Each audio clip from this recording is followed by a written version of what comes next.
Hello everyone, and this is the very first episode of Rolling Until Ragnarok. Screwball Gaming's presenting this for us, and I am your DM, Waywatcher, and these are our players. Everybody please introduce yourselves, starting with Morgan. Hey, I'm Morgan the Mogul, and I play Bramble. Go ahead, Alex. Hi, I'm Alex, and I'm playing Meryl. Hi, my name is Aaron, and I play Thistle. I'm Steven. I play Elias. Or Eli. Yo, I forgot your name was Steven. Okay, anyway. Awesome, guys. We don't call each other by our We name. don't. Really don't. Okay. Like all the other tabletop experiences that you all might watch, this is based very, very loosely off of other games like D&D and Pathfinder. Everything is homebrewed. For us, though, I wanted to lean more into what is possible online. So we're using things like Discord, Owlbear Rodeo. I have a ton of maps that I've gotten from different Patreons and stuff like that. I will say thank you to all those people in the the description below. Every time we do use a map of yours, I have made sure to either purchase them and edit them slightly myself because that's fun. But everything that you see, you should be able to do at home, online with your friends, and that's really what we wanted to lean into. I'm so glad that we are going to be able to do this, and I'm really excited. If you have any questions, feel free to reach out to me on Twitter. I'm the one who will respond. It's at Until Ragnarok GG. And anyway, episode 1's going to start. Enjoy. All right.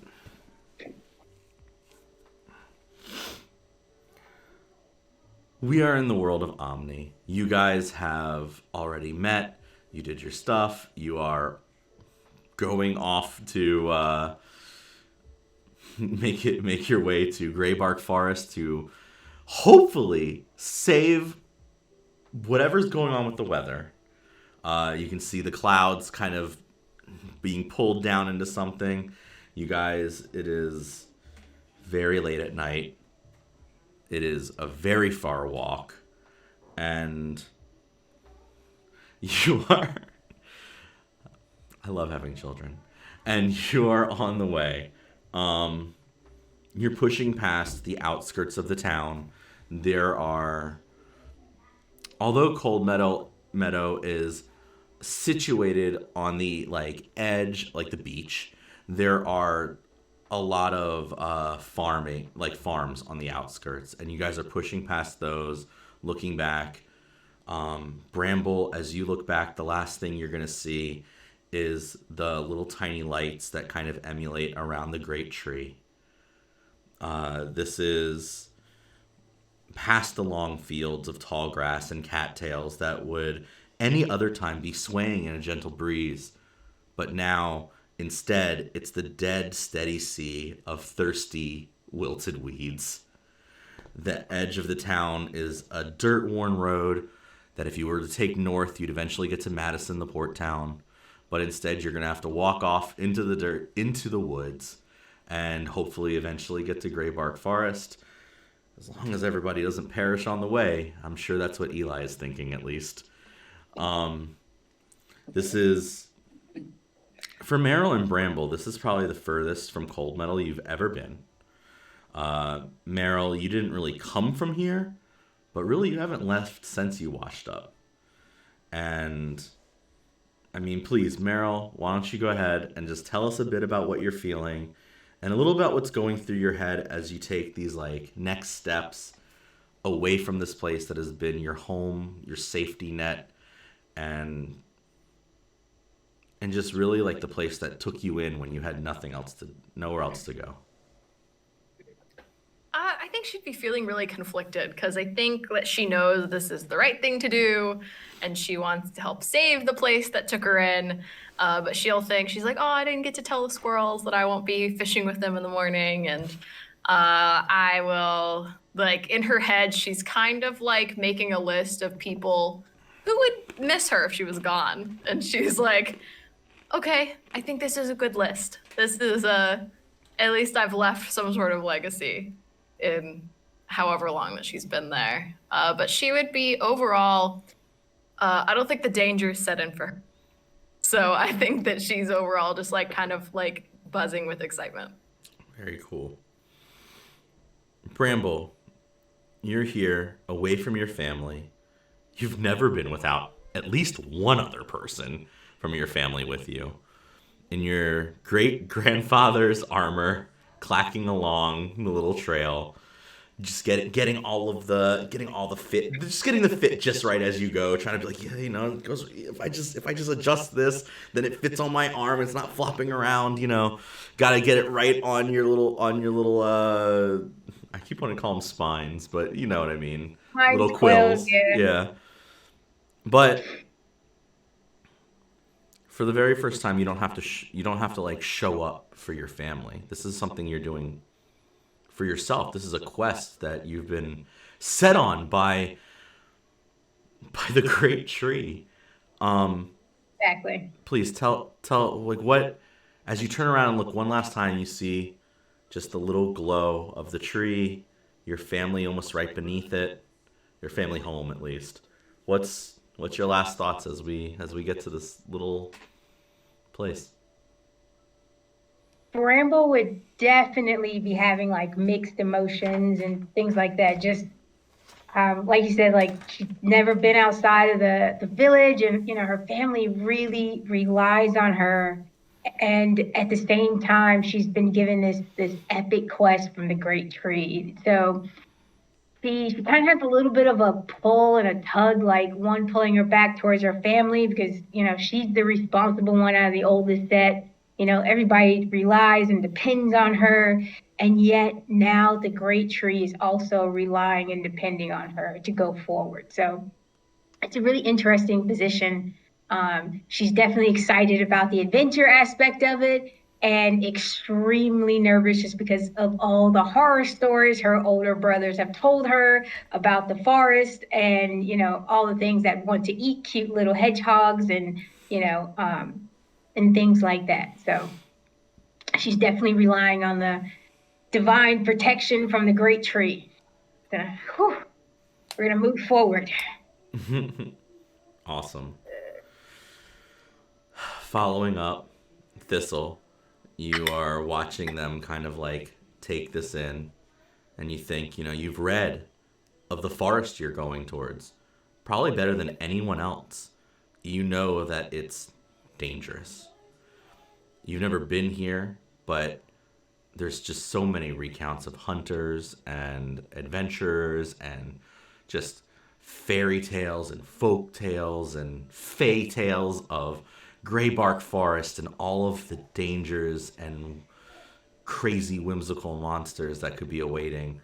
You have no idea if they're real or not, but there's literally entire sections filled with it in your bookshop.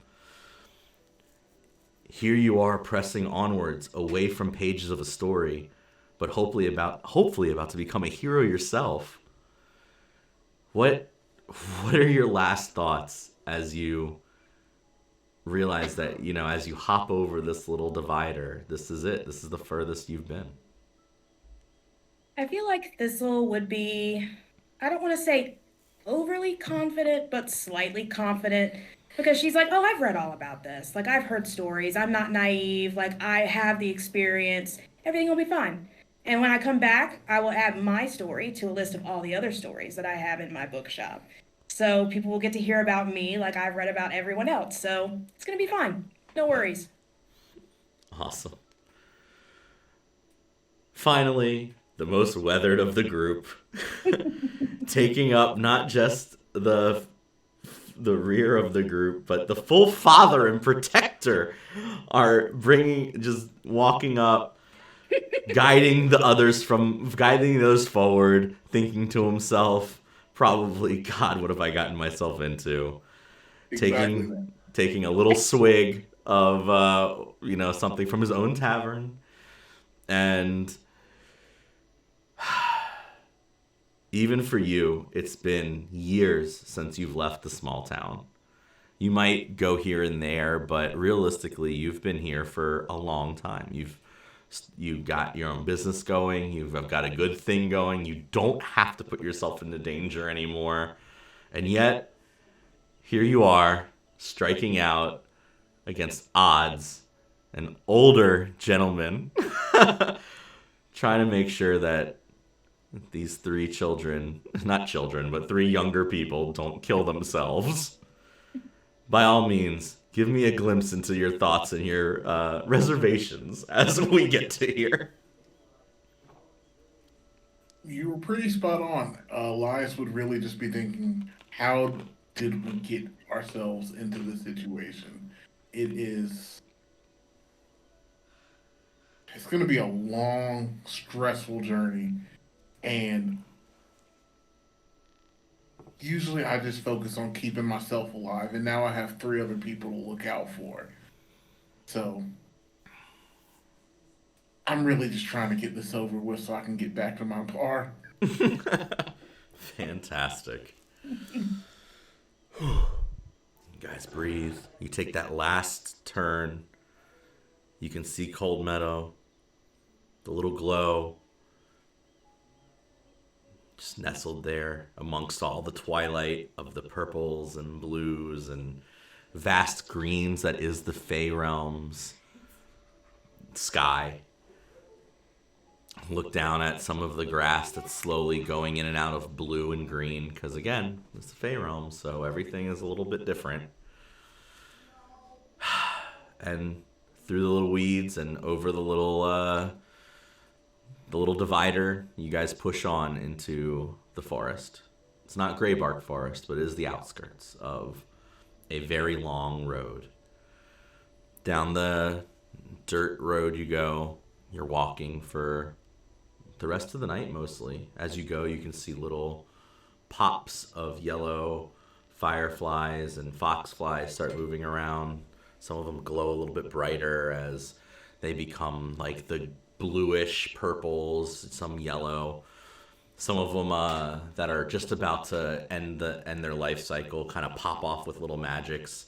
A lot of kids like to go and like chase after and catch them in jars and keep them because they're supposed to be lucky. They kind of just like float by. It almost makes the night nice. There's barely any weather, so it's a pretty clear night, which is something that you're hopefully gonna fix maybe. But you're walking through the very loose forest and getting towards kind of like where you're going. There's gentle hills of blue grass, and as the dawn breaks, because it's going to come very quickly, there's no clouds, there's nothing like blocking except for the one little patch of black clouds above, or well, far into the Greybark that you can always see. It's always right there, right in front of the mountain of black and red stone. Just this little pull. As you're walking, you can see, like, even as the sunrise comes up, it almost looks like it twists some of the sky into it as it's being pulled down. Something very grave is going on there. This is probably some of the furthest, now this being the furthest you guys have ever walked. Eli, you would realize faster than anybody that these are hunting grounds. This is where people go to hunt. They gather stuff here. This is where berries would come from. This is where a lot of the different fruits and root vegetables come from. But more than anything, this is where like all the town's meat comes from. Other than fish, this is where they would catch like most of the game. You haven't even seen birds lately. All night, all morning, nothing. Silence as you move through. Just crunches and clanging of armor from our lovely hedgehog Bramble. So, I mean, looking around, it's just interesting. Like even the trees that they've there's supposed to be these like vibrant colors, the everblue and evergreen trees, and the ones that normally are, you know, these vast arrays of gold, red, and orange are dim and gray or brown or just draped. A lot of the blue and evergreen are falling. You're walking over pine needles that don't even make sense to be walking on in this realm. And so just looking around, what's going on? How are we feeling? Talk to me about the walk. So I would be keeping this to myself at the moment. No need to cause anxiety for any of my fellow travelers. They are aware of the situation enough as it is. Me reiterating it is only going to stress people out. So I would just be looking around, looking for anything that's kind of noticing the lack of animals. I would want to just see if there were any tracks around. Like, could I see if anything had been through here recently, or if Sure. the Give animals and me. everything been gone for the month since this has been starting? You could give me either a nature or a survival roll, depending on how you would figure it out. Depending on what roll you give me, let me know, and then tell me what you got, and I'll tell you what you would find off of that.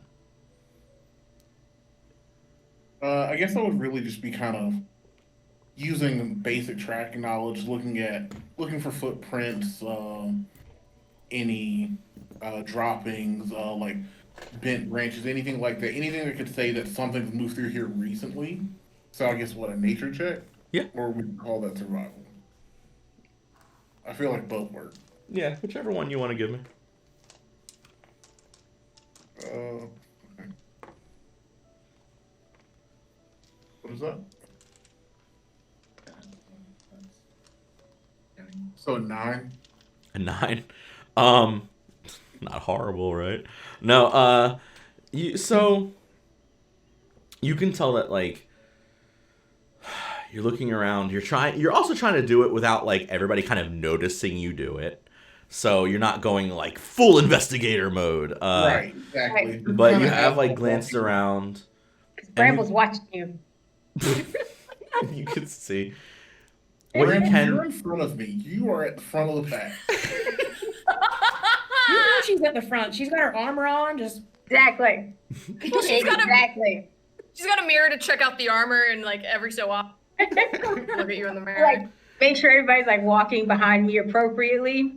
That way I can see all my divine protection. Bramble's over here. Single that's file. Meryl, Single move a little file. bit more to the left. Okay, yeah, good, you're in line. Must walk in a flying V formation. Just All of the above. All of the above. You kind of glance around and you can see like you can't tell where like anything really is, and you're not gonna find like tracks, but every once in a while you catch just a glimpse of a bird landing on a tree to look around. You can see where like some of the regular bushes are still kind of broken. So like, you know, animals are around, they're just a lot more scarce than normal. Are they? I guess what I'm trying to see is, are they hiding or are they fleeing? A little bit of both. They're most of them are hiding, and some of them are transitioning away from these grounds completely.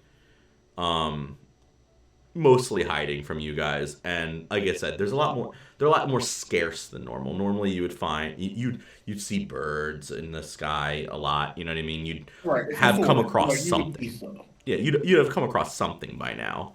Okay. Even though there is a flying V of people walking through the forest.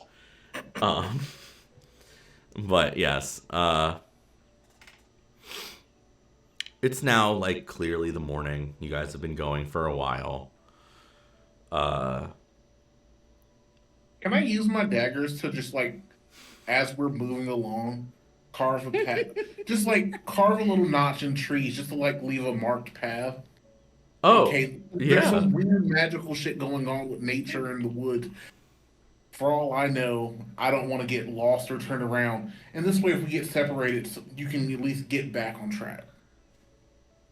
Good thoughts. That was fun. Can I use my daggers for what? What? Can I use my daggers to make sure Bramble stays up? No. But everybody stay awake. No, but, All right, roll initiative. yeah, roll initiative.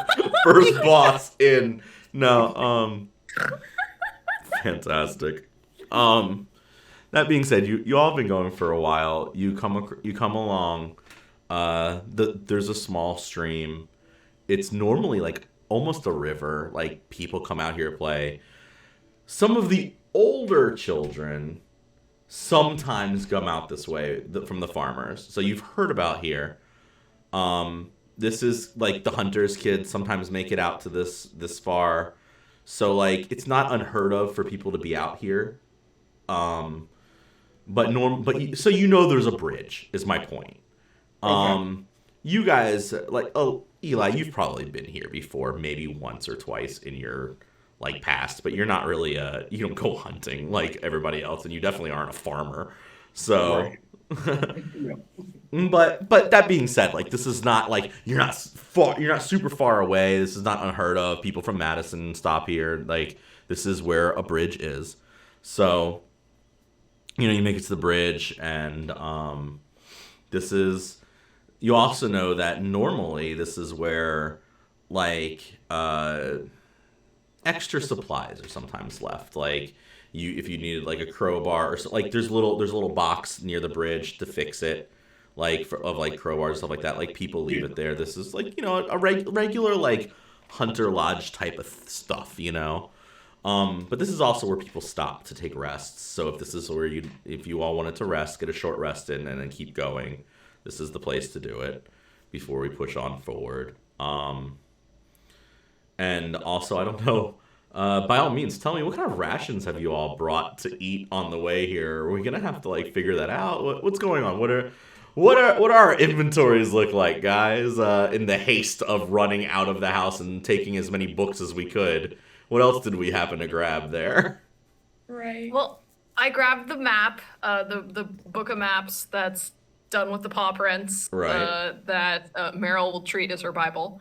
And she's got packs of nuts, as many as she can fit. Some of them are studying nuts, and some of them she's dubbed adventuring nuts, and some of them are sleeping nuts, and there's different packs, and they're all labeled. I feel like we need to sell that. Bramble was busted on her way out. So she grabbed the armor and ran, right? And it wasn't even on, so she left in her pajamas with a handful of armor and nothing else, right? When we got to the bookstore. So yeah, Bramble has like absolutely nothing, but that is perfectly fine because the Divine Tree shall provide for this great adventure. Cool. For fun, Bramble, why don't you go ahead and just roll me a Constitution check? All right. See, that's where you lie, and you say that you brought your pack with you because you were sleeping on everything. You were sleeping on it. All right. That's what you Constitution 20. It's a dirty 20, but it's a 20. Bramble's hungry, but also Bramble's used to sharing her food with a lot of people and has gone mornings without eating before. So this is not beyond the definition of a normal day for her. But in the back of your mind somewhere, it would say, hey, at some point, you should probably ask for one of those bags of nuts so that you can eat something, or you need to gather some shit at some point.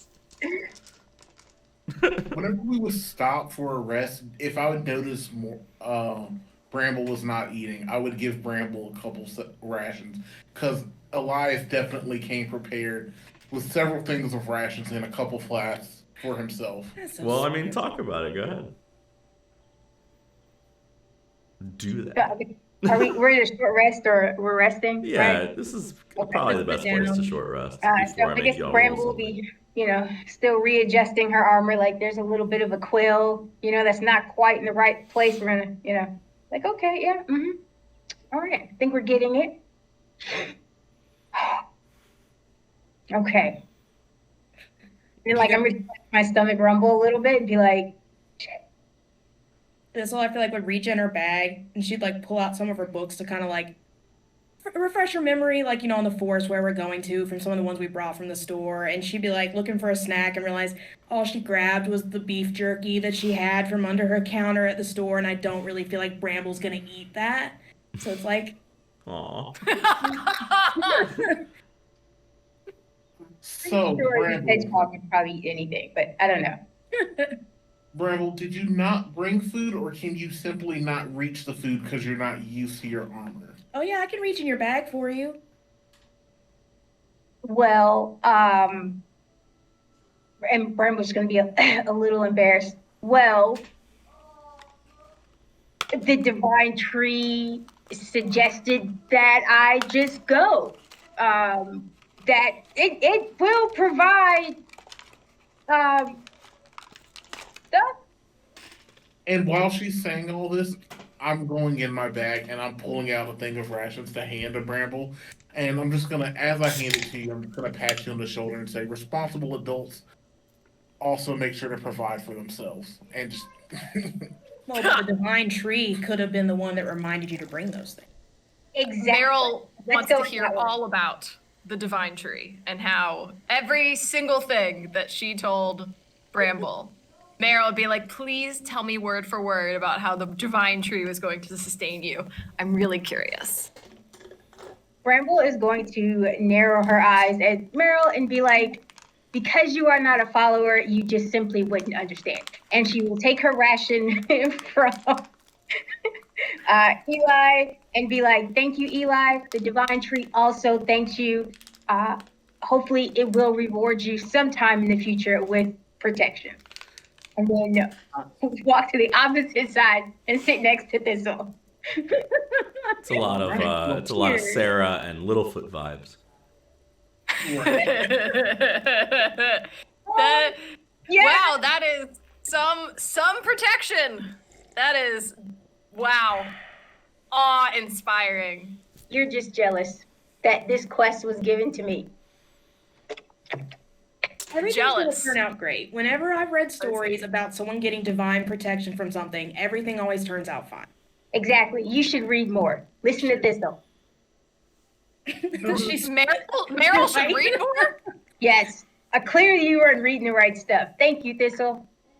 Elias is gonna take a big deliberate slurp out of his flask while this whole conversation is going on and just let y'all talk. Because this is your adventure. He's just here to make sure nobody dies. You're totally right. This is Bramble's adventure, which Bramble clearly has all of the information that we're going to need.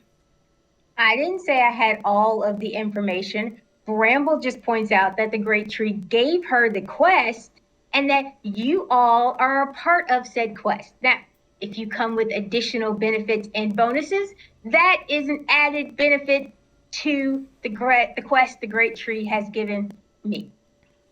I don't see the problem. The divine tree obviously had us all meet up to go on this quest together because we all bring our own, like you said, benefits to this group. Thank you. It'd Exactly. be great. So much fun. I can't wait to see what the divine tree has provided for you. I know. See, I knew we were going to get We have along. my wise book knowledge, and we have you here as our leader who's been this way before. Meryl is also very intelligent. I see we've got a Bramble with her shiny armor. I've been this way maybe twice, maybe 3 times. You seem very confident. That's because I'm the only one of the 3 of you that's been outside of the village more than once. I'm a sailor. The woods are not my area of expertise. I drive boats and I run a bar. I like the same thing, really. It's still navigating, just through trees. It's totally the same thing. Totally I the same totally thing. agree with you, Thistle. You are, as I often say, you got to keep your mountains to the east and navigate your way through life. That's right. Keep your mountains to the east, indeed. And Wow. where did you hear that? Who told you to say that? I read about it in a really, really smart book Yeah. that it was It's written by a doctor. Written by a doctor. Thistle and I read it together. Yeah. What was this doctor's name? Dr. Grom. Dr. Grom. Dr. Grom. Yeah. He was a healer. He said In it's so many to be ways. anything they wanted to be. And he was so inspired by keeping his mountains to the east. So I just really, it's really touched me. Sorry, I It's need a very minute. touching book. Well, I just figured those inspiring words would help us. well, what a great morning. Okay. Meryl's just popping nuts into her mouth as she's looking through this book, being like, okay, map. You gotta tell me where we're going. Oh yeah. We Awesome. definitely need to get an idea of where we're headed. Awesome. Okay. So you guys have you guys rested and we're good. And someone help Bramble get her quill through the armor so she can actually focus on walking and not clanking around. Oh, I'm sorry about that, Bramble. I really thought I got all those through there. Let me help you with that. Thank you, Thistle. There's just that spot that I can't really reach. There You you got go. it? Okay, okay, cool. All right. Okay. Bramble's armor is now adjusted and equipped properly. We got everything going. Yes. I would say, it's a midday at this point. You guys have kind of chilled and looked around, and nope, you haven't seen anybody, which is fine, I guess. Normally, this is when I would make our parties roll for weather. Y'all don't have to do that. Hooray! We don't have a frog that controls the weather anyway, and There's no weather. there's no weather frogs. Anyway, so we push on. But that being said, who's gonna roll the first encounter dice of our campaign? So Bramble. Okay, go for it, Bramble. so Yeah, I feel one like moment. Bramble- Rock, papers. I'll allow Bramble to roll the first encounter. So what I have in my campaigns, the way I run things is everybody has an encounter table.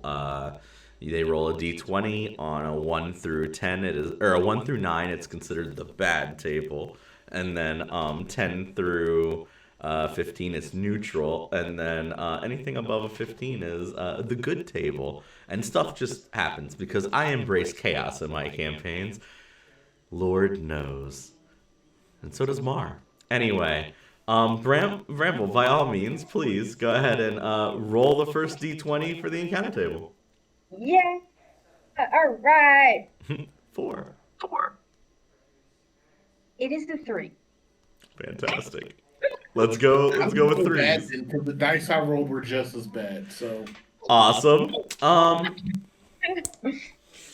Give me that d12. All right. And I was so hyped, man. Like, it was like, what we got? An 11. An 11. Okay, let's see. And Bramble's mom comes after her with the shoe. Breakfast. You're going home. Wear your right clothes. Why can't you take off your pajamas?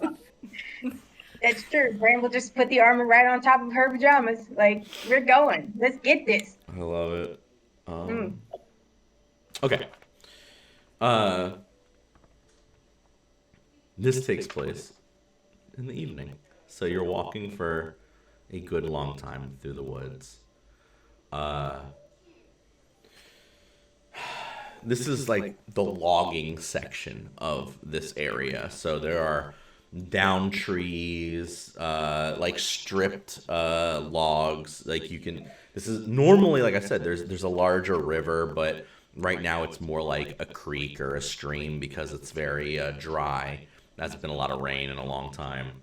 So normally, where they would throw logs down the river here, it is gummed down. It's barely there's barely a riverbed. You could see the whole indenture where like just a small trickle is going.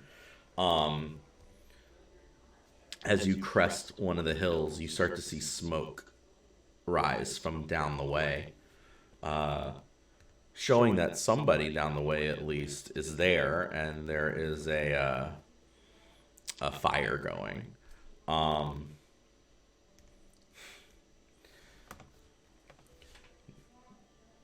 If we had rolled better, I would say that you could try and sneak up and see what's going on or whatever, but Bramble is the one who rolled, and Bramble is the one who got a 3. So Bramble being the head of the stack and tromping on by, armor clanking, probably not the best at stealth anyway. Considering I don't think you, other than playing hide and go seek or having to sneak up on siblings, I don't think you've ever had to stealth, and I know you've never stealthed in armor. So. And again, Mom is super perceptive, so I didn't even make it out the house without her noticing, and everybody was asleep. So Bramble does not have a whole lot of confidence in her stealth at the moment. So just saying. As you crest the hill and come around one of the stacks, the log stacks, you see the smoke, and almost before you can say, "Oh wait," your armor kind of moves. You hear the ch-ch-ch, and two large eyes make contact with yours, literally just through the darkness, like the evening, just makes eye contact with you. And this is a large, larger than Eli actually, is probably much larger than all of you. Bear. I would say it's a sun bear specifically, so it's the darker brown fur and the big yellow sash around him, and he makes eye contact with you. There's a little fire going next to him, and he's obviously cooking something, and it's like in a little kettle, and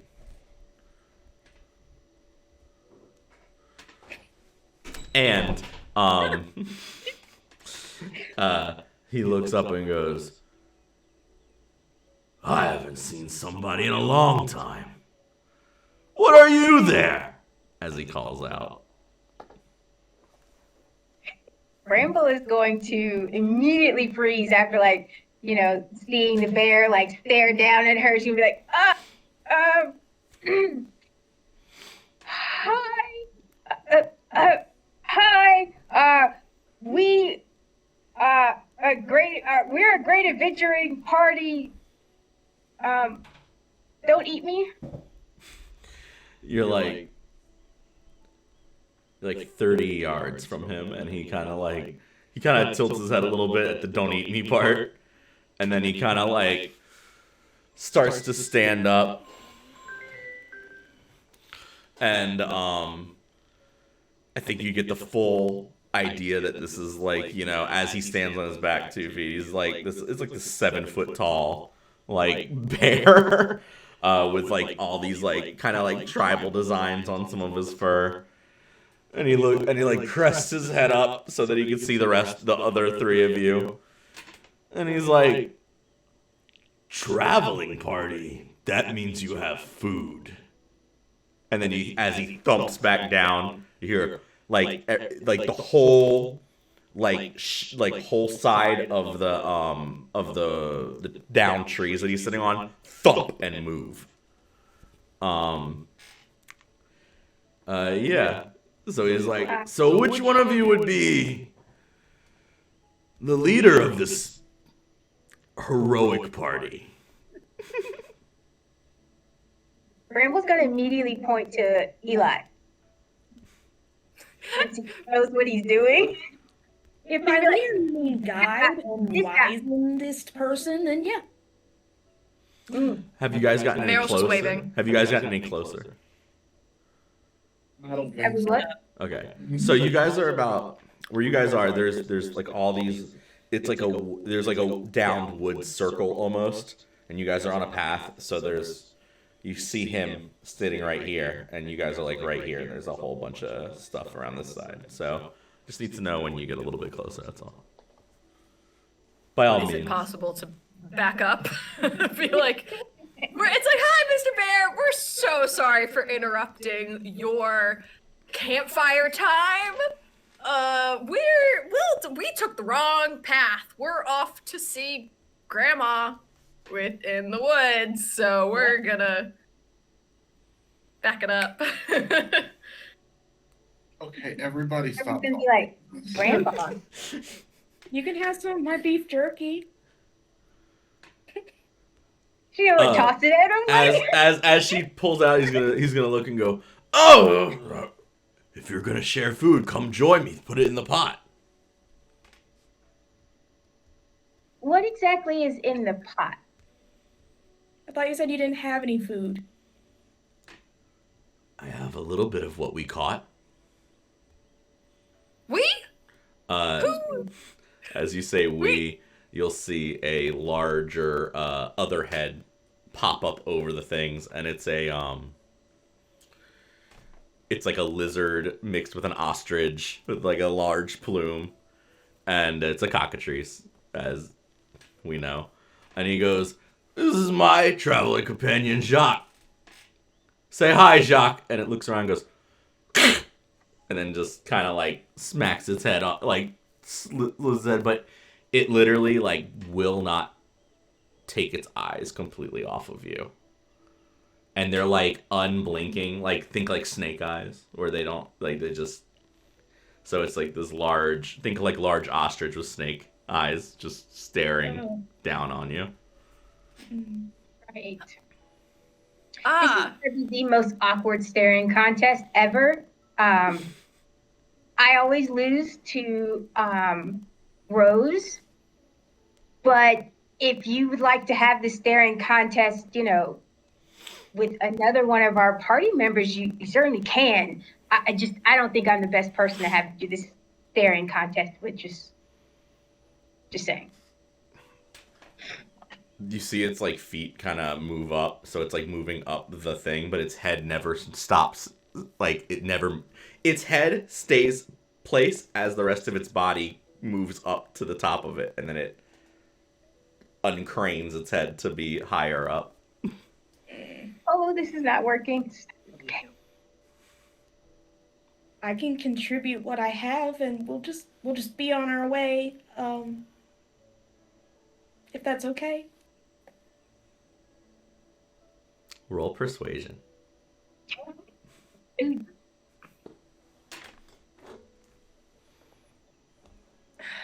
It's a 9.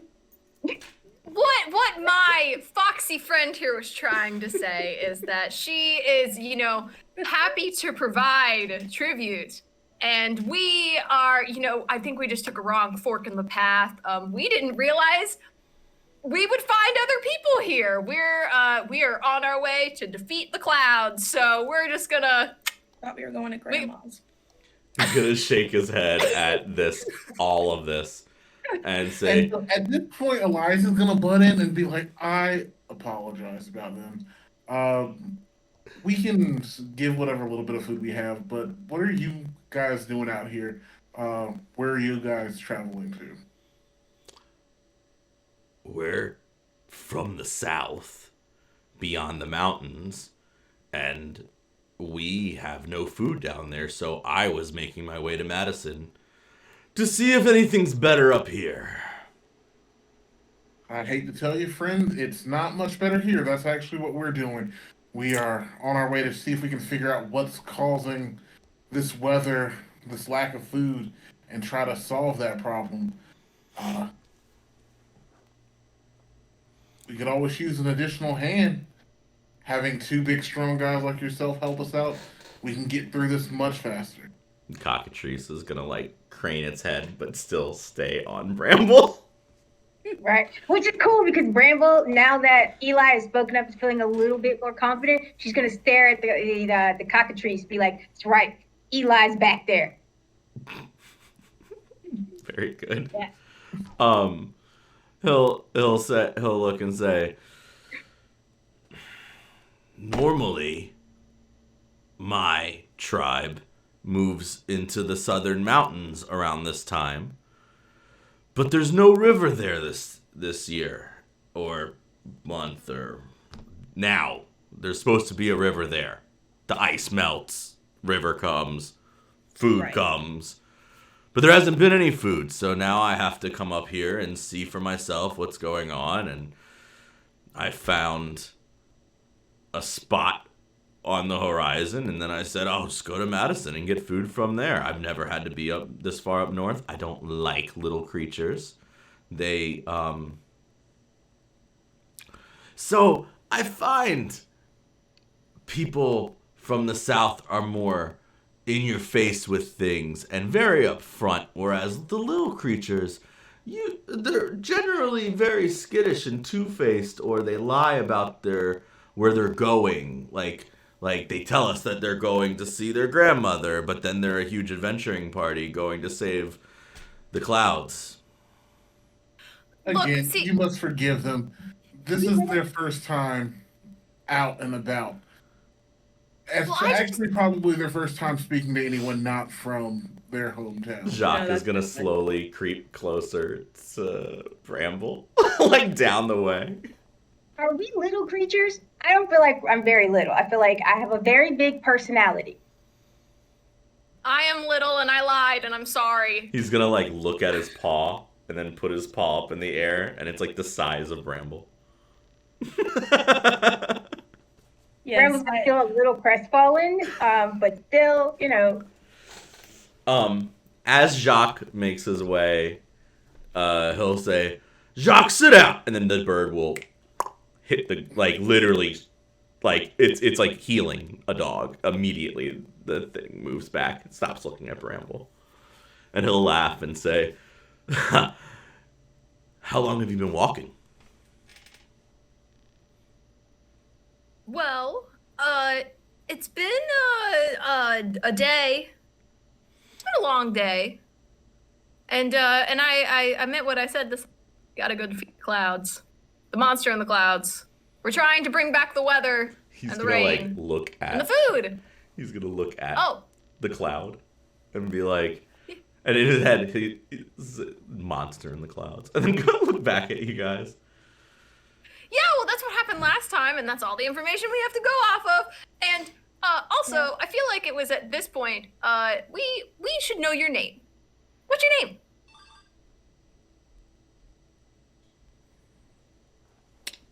I have his name. He's gonna look up and say, "My name's Jur." Hi, Jur. It's nice to meet you. Nice to meet you, Jur. I'm Thistle.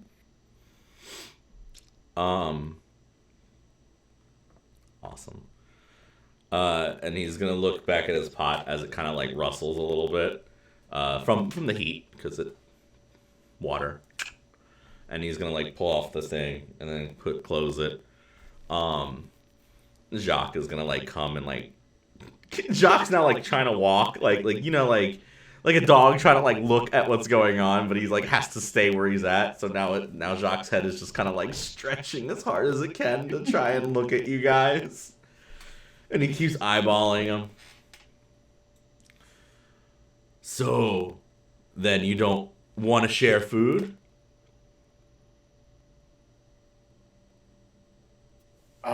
What do you have? We don't have it. We don't have much, but like I Again- said, I can contribute what I have. Again, like I said, these are very new adventurers. Yes, I do apologize. We are not the most prepared group. We are making the best of our current situation. Eli, just give me a straight charisma check. Oh wait, I'll actually just roll it. You said charisma? Straight Yeah, charisma check. Let's see how much he likes you.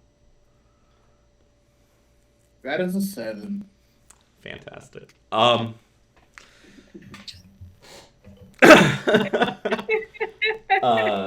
He's gonna smile, and as he smiles, you'll be able to see like his full, like, bear like teeth, and he's gonna like reach into his cauldron and pull a very large bear paw out of it, and just pull all the skin off one of the fingers as he eats. And he's gonna like run his tongue along his mouth and go, "You can go ahead and just take all your packs off and leave them." No, thank you. Meryl, take off your pack. It's not worth it. Excuse me? Meryl, Elias. this kind gentleman is giving you an opportunity to leave your bags and leave here with your life. I don't know if he specifically said that. Didn't. And what if my pack is empty? Can I keep it? Because, it's empty. So, what I'm hearing is that because you were bad at negotiating, now I have to abandon what I have? I'm not leaving the books here. No. No, I will give you what food I have, but that's all I can give. He's gonna stand up, and Jacques is gonna stand up, and he's gonna say, "Ah," and y'all can roll initiative. And So did he. So did I. all right, so apparently three nat 20s and a nat 1 and a 18 for me. I So got a 16's not That bad. checks though, because everybody's on fucking edge. Like getting stared down by a big ass. Everybody is ready to fucking bolt. They're not taking my books. all right, so of the nat 20s, who has the highest dexterity? Or do y'all want to do rollies? It's 23. Or do you guys want to roll off to see who gets it? Well, I mean, like, 'cause it's a net 20, but you have, like, pluses, right? So mine was technically a 23. Mine's a 23. Mine is a 23. Cool. So do y'all want to roll? Y'all want to roll a d6 and see who gets the highest? Sure. Good. Roll a d6. Tell me who's highest. 3. 3. And 1. Okay. So Meryl and Bramble, I guess roll off again. See who's first. I got a 1. Nope. Oh, there it goes. Hold on. Go. 4. Meryl, Bramble, Eli. Did you get above an 18, Thistle? I got a 16. Great. Bear, Thistle, then Jacques.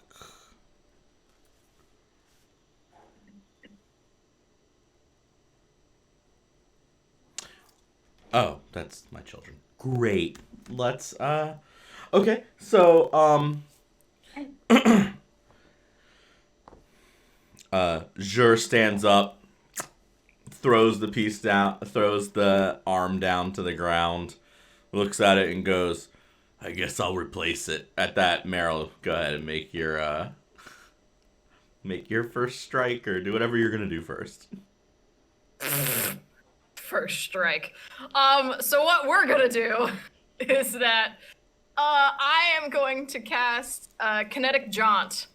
I magically empower my movement with dance-like steps, and I give myself the following benefits.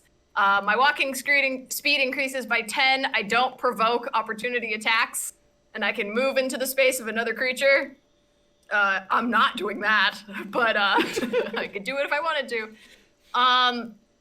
Meryl looks around and notices the bridge, because we didn't come from that bridge, right? Nope. Behind us? No. She would like to mold earth to kind of like, or could we like easily, actually, could I like move across these, like if I'm running? You could run across the water. It's shallow. Great. So I won't use an action. I would like to double my movements. That's cool. As It's everything, like all the water and the like. Just tell me how far you're trying to go, because it is heavy terrain. So I'll move you. Just give me an idea of how far you're trying to go. Well, the cool thing is that with this, it doesn't count as heavy terrain when I cast this spell. Great. How far are you trying to go, Meryl? As far as you'll fucking let me. How far are you Because normally at going? walking speed of 30. Okay. At walking speed of 30, increased by 10 is 40. Doubling that is 80. If I'm not using an action, so I'm using my movement and my action. And then I would also like to... do I want to do that? Yeah. If I use feline agility, I can double my speed until the end of my... So that's an additional doubling. So you going off the map, or are we staying here? The map. Okay, Meryl is now gone. Meryl just dipped, left us. Oh, I'm gonna look back and just be like, Well, if she gets lost. Okay, I guess we're doing this. And I can't use that again though until I move 0 feet. Okay. So I'm off the map. Goodbye. You're off the map. Bramble, that makes it your turn. Right. As Meryl just dips on everybody. That's amazing. That's so on brand. It is. People have no idea like how she feels about. No, it's all on of brand that that because just happened. it's on brand because this is the first time you all have probably ever seen a bear, but also like Definitely something that large. yeah, right? but also like this is the first fight you've like probably ever had to really be in, like a real like he's like I'm coming for your stuff type of fight, not like my brothers and sisters are trying to like punch me in the face type of fight. Right. So she's definitely scared. Mm-hmm. But I don't think she can't run that far. I agree. I was very surprised that Meryl could, to be honest. Right. She's definitely gonna be like looking back at Eli, being like, like, what are we gonna do here? And so I think she would definitely start like backing away. Like she's not gonna turn around and run, just because she's just probably too terrified to actually like logically turn around and run. So I feel like she's just gonna like start backing up slowly. And then I want, and I think sort of in that fear, she would, what is that spell? Cast Oh, I can fly. spiritual weapon. What's your Right. What's your spiritual weapon look like? I was trying to find the button. I think this time it's maybe like a rolled up newspaper, right? And just kind of like, like, no, bad bear, get away, type of type as she like backs up. Okay, let's see here. So, Let me get you your spiritual weapon real quick then. thank you.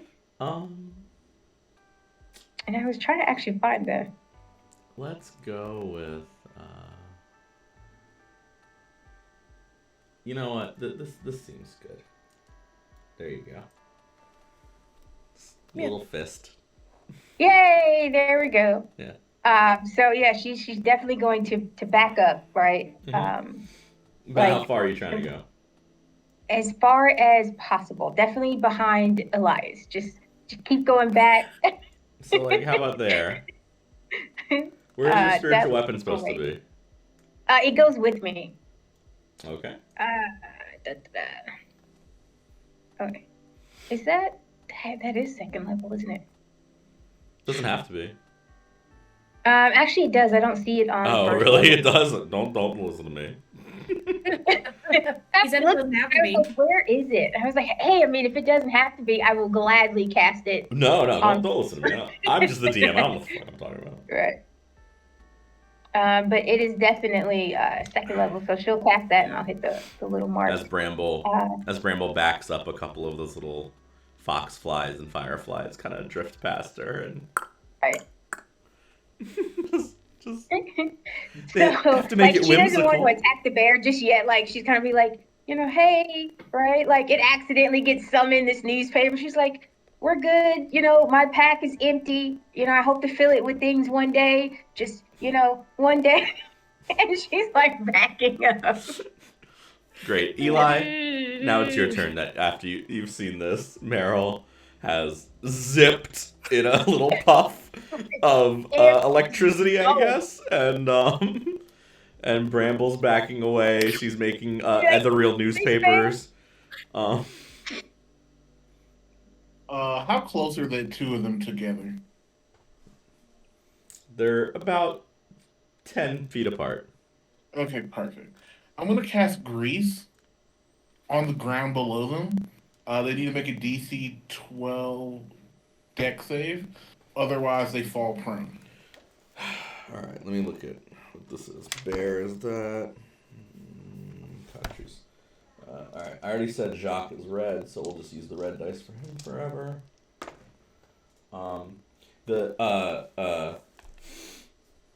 I got a dirty 20 for my bear guy, and a 14 for Jacques.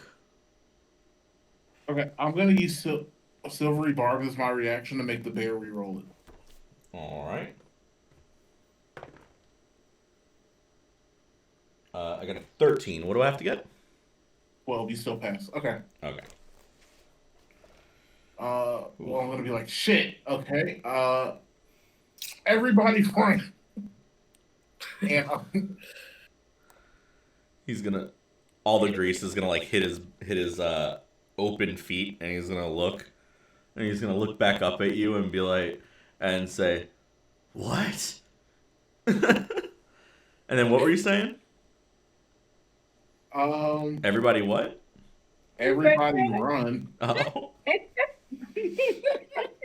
Was that your turn? I'm going to move and get. Take the fuck away.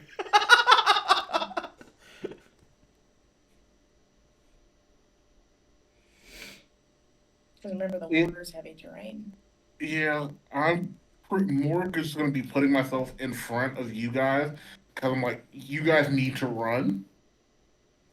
Do you think you're going to do better than us? No, but I'm at least trying to give you a chance. I'm at least trying to give you a chance to get away. And since I've been marking the tree since we left the village, if you guys had enough common sense, if I go down, maybe you'll actually go back to the village. Well, Meryl ran the opposite way.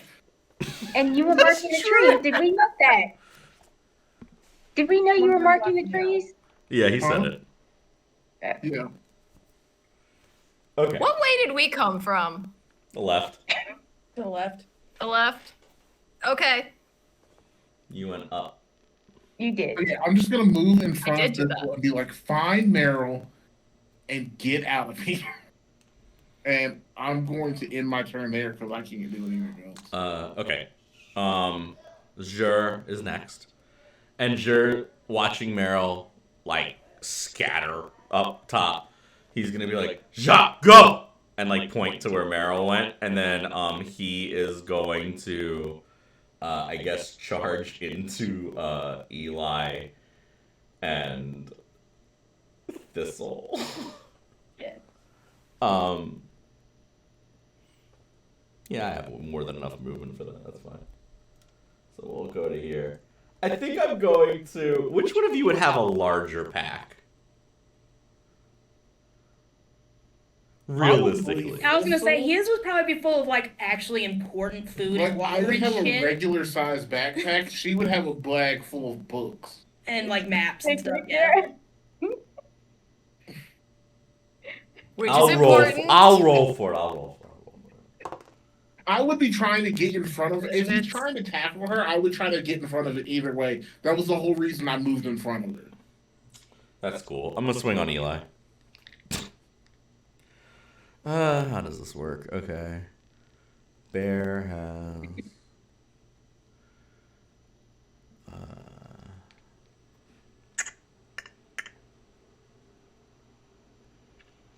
not a lot, let me tell you. Oh, drat. Oh, darn. Oh no. The shame. The horror. Plus 7, okay. I got a 12 for the first swing. Does that miss? Yes. And then I got a 19 for the second. That is. Claws do. That's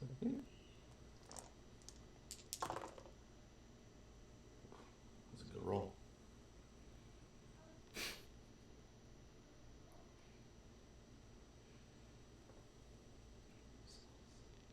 So 11 slashing damage. Okay. That is his turn. That makes it Thistle's turn. You can see Jacques getting ready to like take off in a sprint.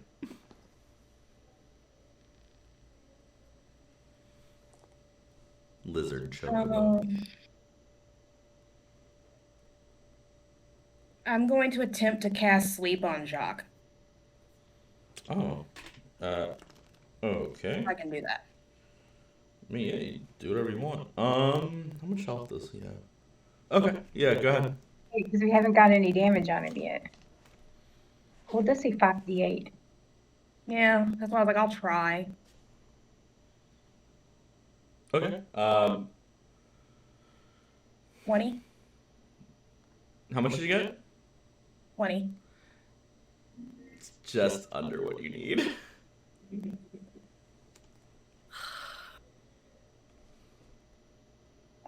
Don't I have like some sort of a help action thing? You watch as like the colors, like or like whatever it is, like the ray of whatever hits, and Jacques kind of like he's like about to kind of like shakes and then like looks back.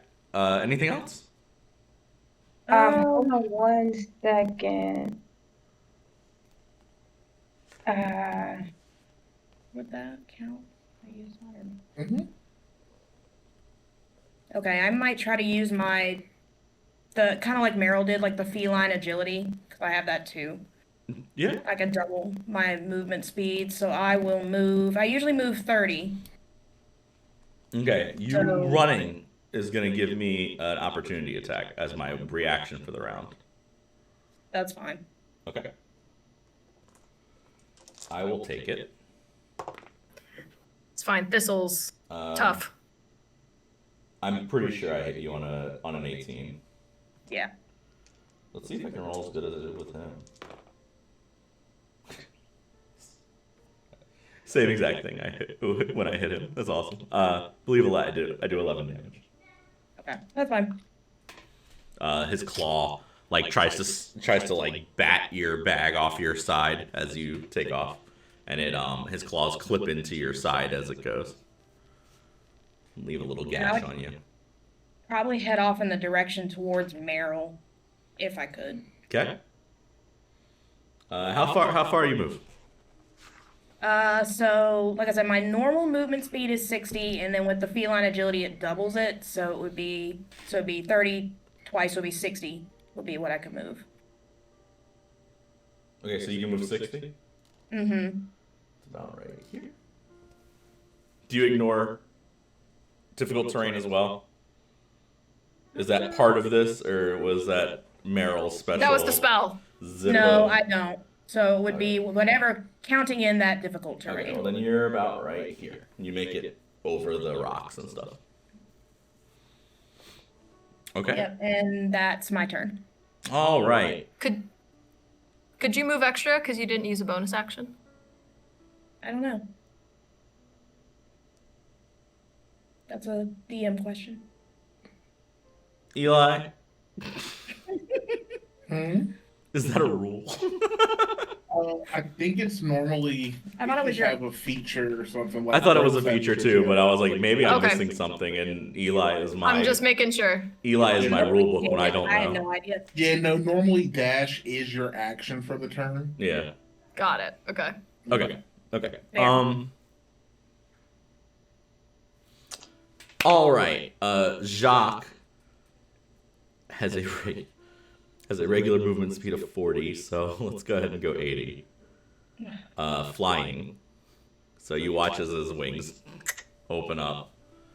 And we will get to about here. And Jacques will end his turn, making it Meryl's turn. You just off the board, Meryl? We doing anything that I should know about? You trying to hide? Like her. What's happening?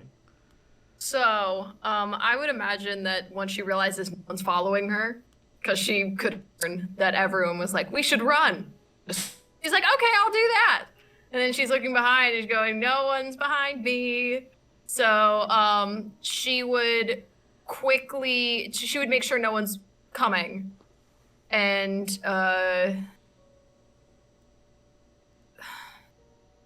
is there a way for me to, like, circle around? So if I, like, went up, can I kind of circle around to the right? How's the terrain of this forest? Essentially, if I can't go to the right, that's fine. It's just, if not, she would kind of hide behind in a tree. You're in a. It's very sparse trees. Most of them are logged, as you can see. You could crest your way back down and come down off the top of the map a little bit, like over to. Let me get the little pointer. Over to like here, you know what I mean? If you wanted to come back this way. Yeah. I would say that is possible. Is it possible without him seeing me?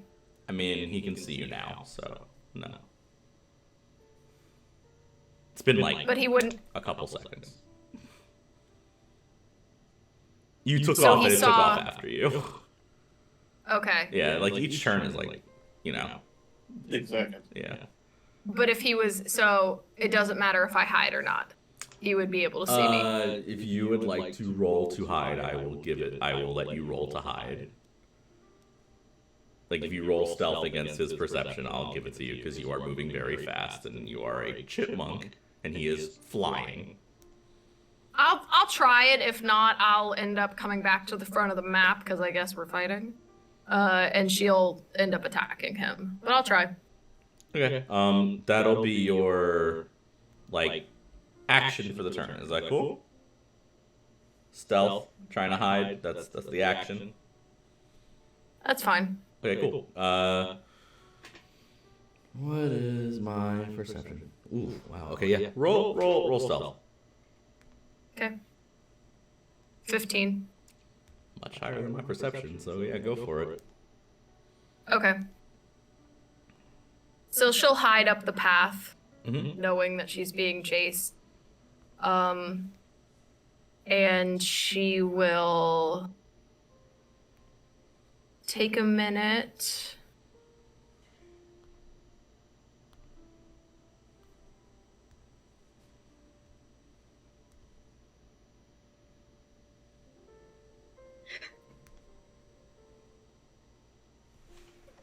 Yeah, I guess that's all that she could do off the path. And kind of wait for him and try to lure him into a trap. Okay. Cool. Awesome. Bramble, go. Okay. Bramble just saw Elias take damage from this massive bear. And so she's gonna feel like her protective, divine tree power surge is gonna happen. And so she's gonna step forward and cast Cure Wounds on Eli.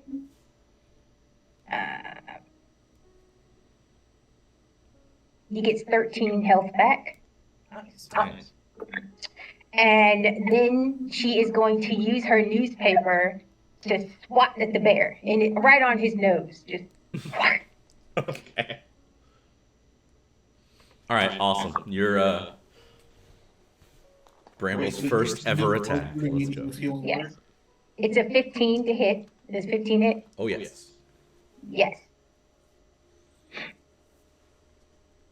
And it does 6 damage. Okay. So you moved up closer to me, but you're beside where I am now. Actually, Cure Wounds, I think, is a. Nope, it definitely says touch. So, yes, thank you.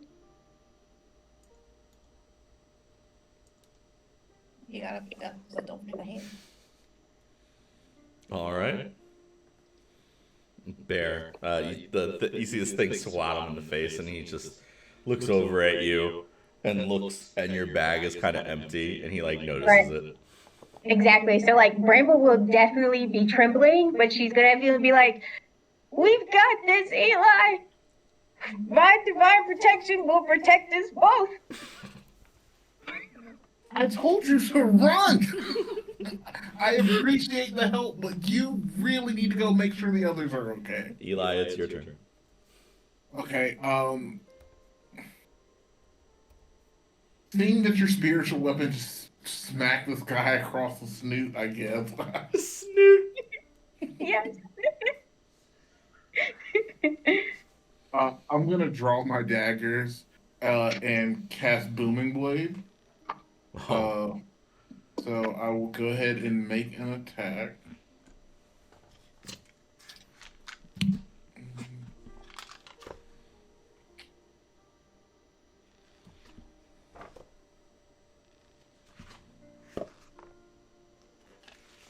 $16 hits. Definitely. And I'm just gonna go ahead and roll for a bonus action swing with my dagger too. All right. 16 hits. Cheers to that.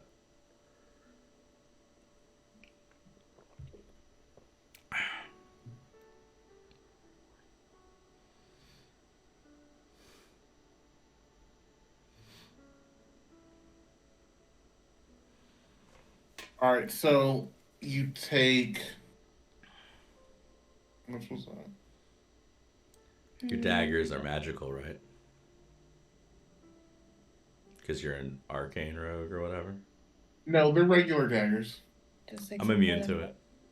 What's the booming blade do? So the booming blade, you are now wreathed in booming energy. If you willingly move 5 feet or more before the spell ends, you take 1d8 thunder damage. Oh, nice. Okay. And then you just take 10 damage So from you take 10 damage from the daggers, and then if you move more than 5 feet, you'll take another. So you watch as you slash, and the dagger like cuts through his chest, and it just heals as it's going. And like you watch it crackle a little bit because of the booming blade energy, and he looks down and smiles and goes, "My tribe comes from battle," and then lifts his paw up ready to swipe again. Okay. If you'd like, you can roll an arcane check real quick, and I'll tell you what's going on. Okay. Or I guess history. Does it matter which one? It doesn't. Okay. Oh my god. So, that's a 13. I understand. Okay, 13. He is a nomad tribe that are only he can only be hurt by magical or silvered weapons. Okay. That's what the tribal aspect of his stuff is.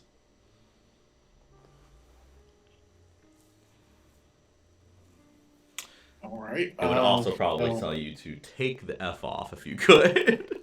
Right. So I'm actually going to use my movement, and I've got 40 feet of movement, so I'm going to start moving You away. are so fast.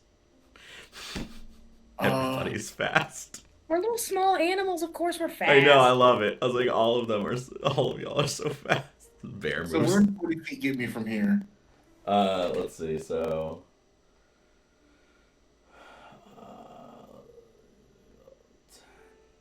probably like right to this edge right here. Okay, that's what I was thinking. Yeah. All right. So I've already I'm taken gonna my go- reaction at Thistle, so I can't take a swipe at you. Yeah. I already took it. No, I know. I had mobile anyway, so you wouldn't get an Oh, opportunity. excuse me. me. He's like, let me tell you how that don't matter though. Simple as fuck. All right, so you take off. That makes it the bear's turn. He watches you go, and then he looks like his head like just swings back towards Bramble, and looks at her, and is like, "There's nothing in that bag. Nope, not at all. I guess I'll just add you to the pot." And he just like comes down with both of his paws on you. I'll just roll my 2 attacks. I definitely miss with one because it's an 11, but the other one's over 20, so I think I hit with one and miss with the other. Yeah. Right. Even with shield, it's a 23. You know what? Clerics don't have shield that way. It's a spell. It's a different spell. I am just used to you saying shield I at this agree. point in my life. This is why I was having the conversation of why it felt squishy. Oh. Right? But nobody wanted to hear that. Everybody was like, 17's not squishy. It's squishy. All right? It's feeling a little squishy at the moment. Okay? I need all of y'all to just getting comments about down here about this being about 17 being squishy. Anyway, no. Here we go. Okay. Let me just roll my damage and see if I can't keep doing 11 damage to everybody. I mean, I'm fine Nope, with 2. it's definitely 7. Yes. I was rolling really, really well when I hit them, so I was rolling 4 on both dice, and then having that. It was nice. It was nice. All right, that's his whole turn. That makes it Thistle's turn. Okay. Thistle is going to look towards Bramble and just shout for her to run. Because we can't do anything at this point. Like, we need to run. And she's going to launch a ray of frost bolt at the bear. Oh. Yeah. Of course. That would have been so helpful if that would have hit. 11 probably doesn't, right? His AC's 10. You do. Thank God. Okay. It's a giant bear. It's a giant slow bear with no armor. Just, you know. I didn't know. He's low. I was like, He didn't have not. armor? He has didn't no have armor. He's armor? pretty naked. So I do 3 damage, 3 cold damage to him, but since he was hit, now his speed is reduced by 10 feet until the start of my next turn. Really? Yes, Thistle. I'm running, Bramble. Clutch. Brad was going to see like this frost bolt, be like, thank you. Poor bear. And then just continue to use my movement. I don't have the feline agility anymore, but move my 30 feet as far as I can go. Yeah. Okay. About like right there. That works. Okay.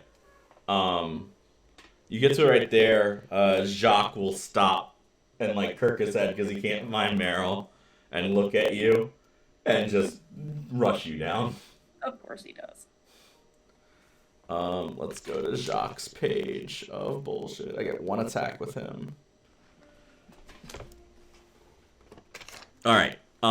You're gonna watch as like this giant like raptor lizard looking thing like lands next to you with these like weird bat looking type wings, and then its head is gonna rear back and just kind of like try and bite you. There's a nat 20. Okay. Shield. I need you to. I'm sorry. Yeah, no, you're right. I need you to make a DC Constitution saving throw while I roll damage, which is going to be extremely low, even though I got a nat 20. But It's a booze 5. Me, right? You take 6 damage with my nat 20. That's 5. Did you get a 5 on your DC saving throw? Yeah. Wonderful. As it hits and it moves back, you feel yourself start turning into stone, and you are unable to do anything for 24 hours. Great. Or unless somebody fixes it. And as you're How? stone, that's what cockatrices do. They turn you to stone when they bite you. Mm-hmm. No, but how do we fix it? Oh, well, let's fix this. Find Let's do out. this first. Oh, that makes this fight a lot more crazy. This was not supposed to be our first fight. And What- Bram will be like, I can't move. Cool. Oh, Meryl sees all of this and she's angry. That's fantastic. It is now Fuck. somebody's turn. I tried, man. Now it's Meryl's turn. It's Meryl's turn. Meryl. I gotta is, say, Jacques don't have a lot of health. Just so you know. Yeah, Meryl's gonna chromatic orb the shadow. And just. I'll give you advantage on that because you're hidden. Okay. I'll mute. I also need to know what kind of chromatic orb it is. Okay, so that is a 24. God, that hits. And what kind? Let's see. Yeah, just describe it. She's angry that Thistle has been turned into stone. So I just imagine it being, gosh, what do birds not like? Fire. Let's go Yeah, I into was our gonna say the same. Pokemon. Open the Pokedex. Just flying. Like, what are the types? I think What that she, stone we could get? Water? I think she would probably. What is stone we could? I'm not hitting Thistle. Thanks. We'll handle that. I shatter. I'm aiming for the bird. Thistle's younger And- sister uptakes her. No. Poor Lavender. Anyway, go on. Meryl is very upset at the fact that her bookstore friend has been turned Lavender's to stone. one of your siblings' names, right? Did I get that right? Mhm. God, I'm good. All right, go ahead. It would be fire because of the fire in her heart, Okay. and it just goes down, and it's kind of like Burning passion of our friendship. yeah, Burn, burn, exactly. burn. And she goes, "How do you like it?" And she like kind of like tosses it down, and let's see how much damage I Meryl do. jumps out of a tree. Yes, that's exactly. She's kamikazeing. Okay. 15 points of damage. Ooh. Are you falling on top of the cockatrice as you do this?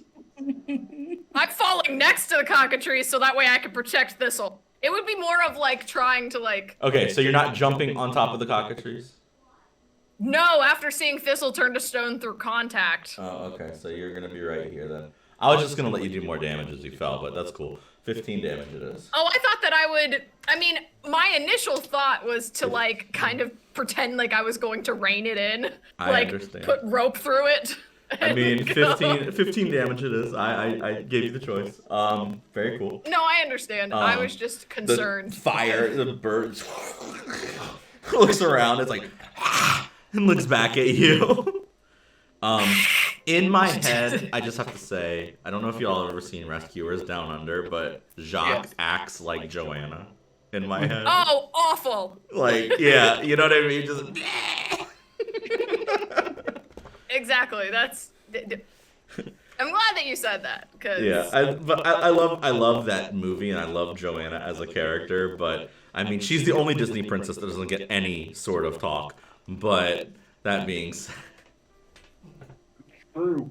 Don't encourage that. True, my ass. Bramble, you can go ahead. No, no, she can't. I'm not done. Oh, excuse I. Throw your stone.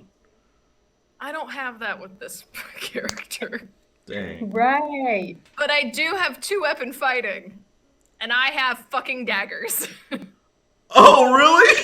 Oh, Yes. That's so cool. Go. I have daggers. I have a crossbow. That's why I didn't want to give him my bag. I got fucking weapons.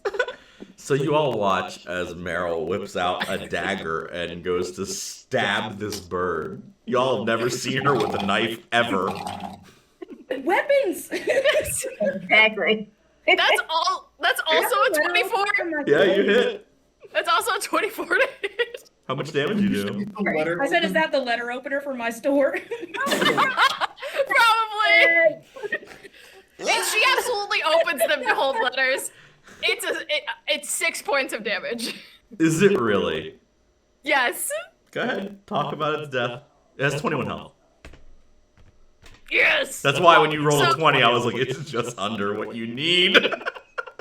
Lame. So she takes up the dagger, and she will absolutely like try and do some really cool like sort of trick because she's in her head. She's like, okay, so how did the musketeers do it? Did we how canon did say the this is a Musketeers letter do it? opener? Yes, it's absolutely. I would have to imagine her daggers are technically letter openers, Oh my god, let's go. Okay. and This little letter opener knife. I've Perfect. been opening the mail like with my paws, like just the little nails, because I didn't know where they were. yeah. So it's also something that Meryl's taken from the store, and it's her dagger, and I she love it. just cuts through the throat and be like, "Let's see if you can bite her again with that." Okay. Phew. Cockatrice goes down. Ah! Oh my god, bookstore buddies. You watch as like she like hits and then pulls, and then you just watch as his neck just like Kill Bill style sprays all over you, and it falls. She'll wipe the dagger on his feathers. Eli, I'd love to know what you think about this on your turn. When Eli is 100% going to ask later what book you read that out of, because maybe we need to focus on your knife skill. That's something I can help you with. All right, Bramble, it is your turn. 100%. Like, can like I was gonna ask if Bramble could see. Like, is that far enough? Like, I could see. Like, You could, yeah. Meryl- Glancing over, you would see all of it. It's light enough. There are enough foxflies flying around, or fireflies making little things. You'd watch this spray of blood as this thing that was literally just intimidatingly staring you down, just Right. collapse, and Meryl just standing there with a little knife. Like, what do I do? I Imagine think Elias recognizes the move she does and is like, I know exactly what book she read that out of. I'm going to have to give her some pointers. The landing was a little sloppy. Yay! Dagger lessons with Elias. Dagger lessons. Oh my god. Bramble would definitely be like, hey, Mr. Bear, did you see that? And like try and do the whole where like he looks away and she like takes off type of thing. Like, it's something that you see in Roll. cartoons, you know? Yeah, okay. You know what? Roll deception. Deception. Okay, let's see. Like, oh, it's Grandma You're gonna okay, in the distance. wait. Okay, I'm gonna roll hold on. And it's a 9. I was gonna say get above an 8, and I'll give it to you because I rolled an 8. Yes! So I'll give it to you. Go ahead, run. Okay, so she's gonna be like, you know, man, did you see that really big fireball? I think your friend died. He's gonna turn and go, Jacques! And as he yells Jacques, you just take off. Exactly. Now, how much movement do you actually have? I actually only have 30 movement. So- So if I like dash, would that? So 30, and then you're gonna use your action to run and deceive? That's what we're doing here? Yes, Okay. we're running. So you get to about right here with Eli. Spiritual weapon following. Take my newspaper. He's gonna be like, "Whoa, ah. All right, that wasn't nice." Never said we were nice. Um, We're the do not eat me party. Randy Eli- wants to hold up her paw like the same way he did. Be like, oh my gosh. Why are you taunting the bear? You're not that far away to taunt. Taunting the bear, I love it. Eli, please go. Wait. No, that was your action. Okay. Yeah, Eli, go. Unless, well, Bramble, do you have anything that can cure petrification? Let me look. I might as well ask. I know this is a new class for you, so. It is. It definitely is, you know. How about lesser restoration? What does it say? Oh, I had that. Oh, you had that? I do have that. Its condition can be blind. You touch a creature and end either one disease or condition afflicting it. The condition can be blinded, deafened, paralyzed, or poisoned. She is technically paralyzed by that stone. Yeah. Paralyzation, by definition, is prohibiting movements. Yep. Stones don't move. These are Stones don't move. Phantom, don't you dare. Phantom, you are on our side. Get your rules lawyer bullshit out of here. What I'm saying is technically correct. Okay, so I'm going to explain, and then I'm going to explain what my reasonings are behind what I'm saying. Normally, the way this works is the target is petrified, and that's the condition it is petrified, because she turns to stone.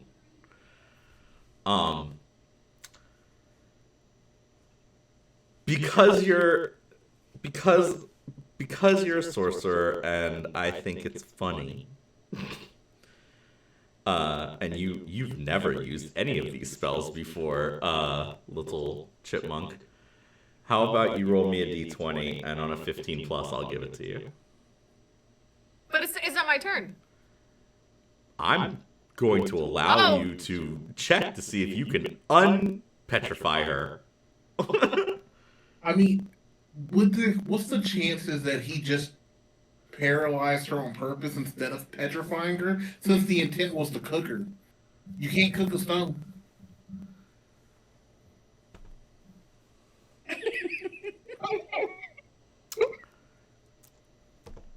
So anyway, roll that d20. It was a 7. Okay.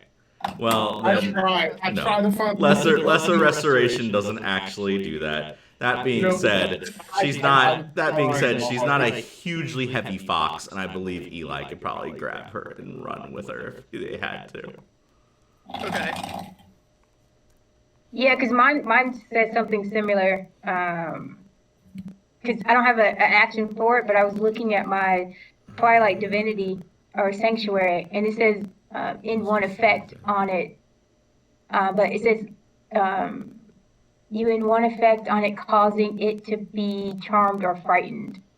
So that's not going to help you. Okay. That's Yeah, cool. so- Whose turn is it? Mine. Good. You got some magic. Arcane trickster. It's magic. I like being able to see both of you now. This is very fun. I know, right? We have a weird dynamic. No, it's perfect. How tall is Bramble? How tall is Bramble? Yeah. Bramble? She's little. She's like, she what, comes up to 8 your inches? waist. No, she comes up to like your chest. Well, in the description, she's like 6 inches tall. Well, okay, wait. We're not doing inches here. y'all are human sizes. Right, I was saying, but that was before I knew. Right. Human size. Sorry. But that was the original, Yeah. like We're size. working it So out. she's super short. She's pocket sized for travel convenience. Yeah. So for pocket size, thank you. Again, not small, big personality. Get caution. Not here. pocket size. All right. Okay. I'm yeah. going to. Dwarf thrower.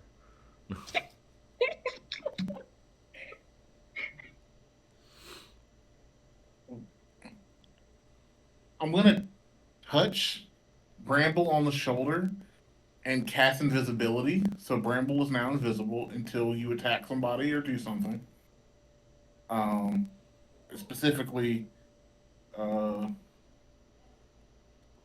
until the spell ends or you attack someone or cast a spell, you're invisible. Wow, cool. Wow.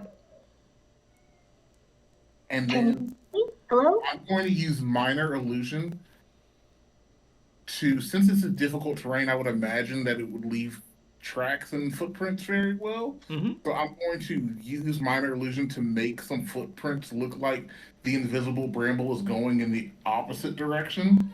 Very cool. Okay. And then I'm going to take my movement and go this way as to not lead the bear straight towards the other guys and get over here and then just use my bonus action to hide. All right. So I'll roll stealth. Okay. That is a 17. Much higher than my bears. Okay. That makes it. Bramble's invisible. There's a fake set of tracks leading the opposite way. So Bramble, go the opposite way of the tracks. And I You gave instructions before you left. Being like, look, the tracks are going this way. I need you to go in the opposite direction of Oh tracks. my God, Not bro. the same direction as the tracks. All right. Bear is now gonna move at half speed. And if he moves more than 5 feet, he takes a D8 thunder damage. Roll your damage. And then he's what? And then because of the frosting, he's 10 feet shorter than what he usually can. Yeah, I get to about right there. He Movement takes wise. 1 damage from doing that. Well, y'all have done exactly 10 damage to this bear. Okay. Okay, that's he's running after what he believes is Bramble. Trying to get over, but also trying to like stay. His eyesight is still on Jacques' body, so he can still see you two. That being said, Thistle, it's your turn. Please roll me another Constitution saving throw. Oh. 19. You are not petrified. Woo! Good job. I read about this. You just gotta think really hard and just let your blood flow. Okay. Elias from behind that pile of sticks is like, that is not how that works at all. I read a book on medicine anatomy. What? Meryl's gonna be like, Thistle, you're so smart. I knew you could do it. Thank you, Meryl. You're okay. Okay. Awesome. It is. It is. Elias. It's totally, it works. It's the divine tree. The divine tree! That makes it Meryl's turn. Hooray!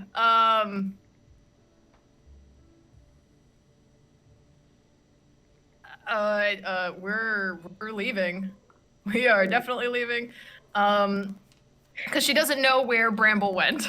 Because she just went invisible. And Right. to her knowledge, she just thinks that the bear is following Bramble. Oh, is she gonna do something? And Bramble was going to shout and be like, hooray, she's not frozen, but that might give away her position. And then Eli will yell at her again, right? So,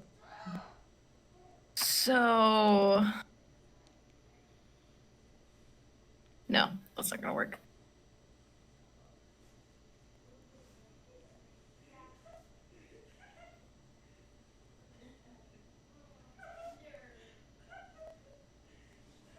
Wow, what do we do? I would like to. Okay. I would like to use Mold Earth to kind of move the body away from us. So that way I don't have to touch it. So it kind of like, because if the bear's looking at the dead bird, if we just move the dead bird away from us, then maybe we can like, it's like it's surfing, if you will. It's just kind of like comes and we. I'll let you move it 10 feet. That's cool. Okay. There Great. you go. Because Bird move. if we move the bird away and then Maybe he'll want to come eat his friend since Which he way ate the you other which one. way you running? up, Okay. away. All right. But How she's- fast? You move 60, right? A turn? No, I Sprinting? moved 30. You moved 60 when I sprinting. did. No, it's just 30. If I sprinted, it was 60. Okay, you walk 30, so that means you run 60, right? Yes. You're running away? Can I grab Thistle and bring her with me? Thistle can move on her turn. The bird's dead. It can't stone her anymore. It's I just. It's Am the way I you're allowed to? saying it all.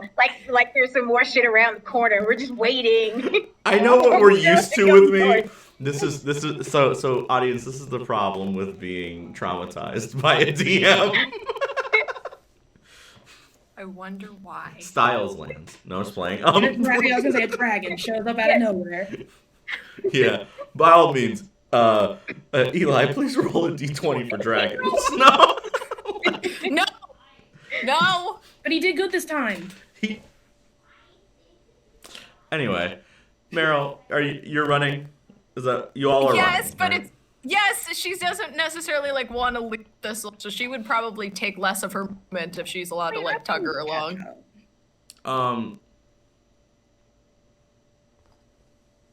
I don't think you're strong enough to carry her.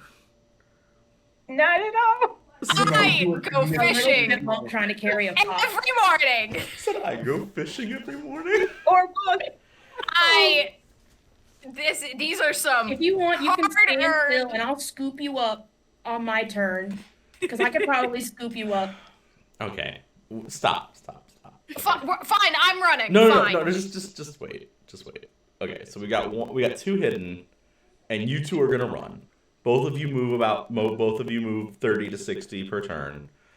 Yes. How fast does our invisible hamster move? Or Hedgehog. Ooh. Bramble took major offense to that. I'm so How sorry, dare you Bramble. call her a- Meryl is gonna call her a hamster for the rest of the campaign. I'm so sorry, Bramble. How fast does the invisible hedgehog move?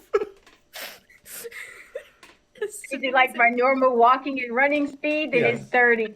Okay, so I have to move at 20 minus 10 next turn.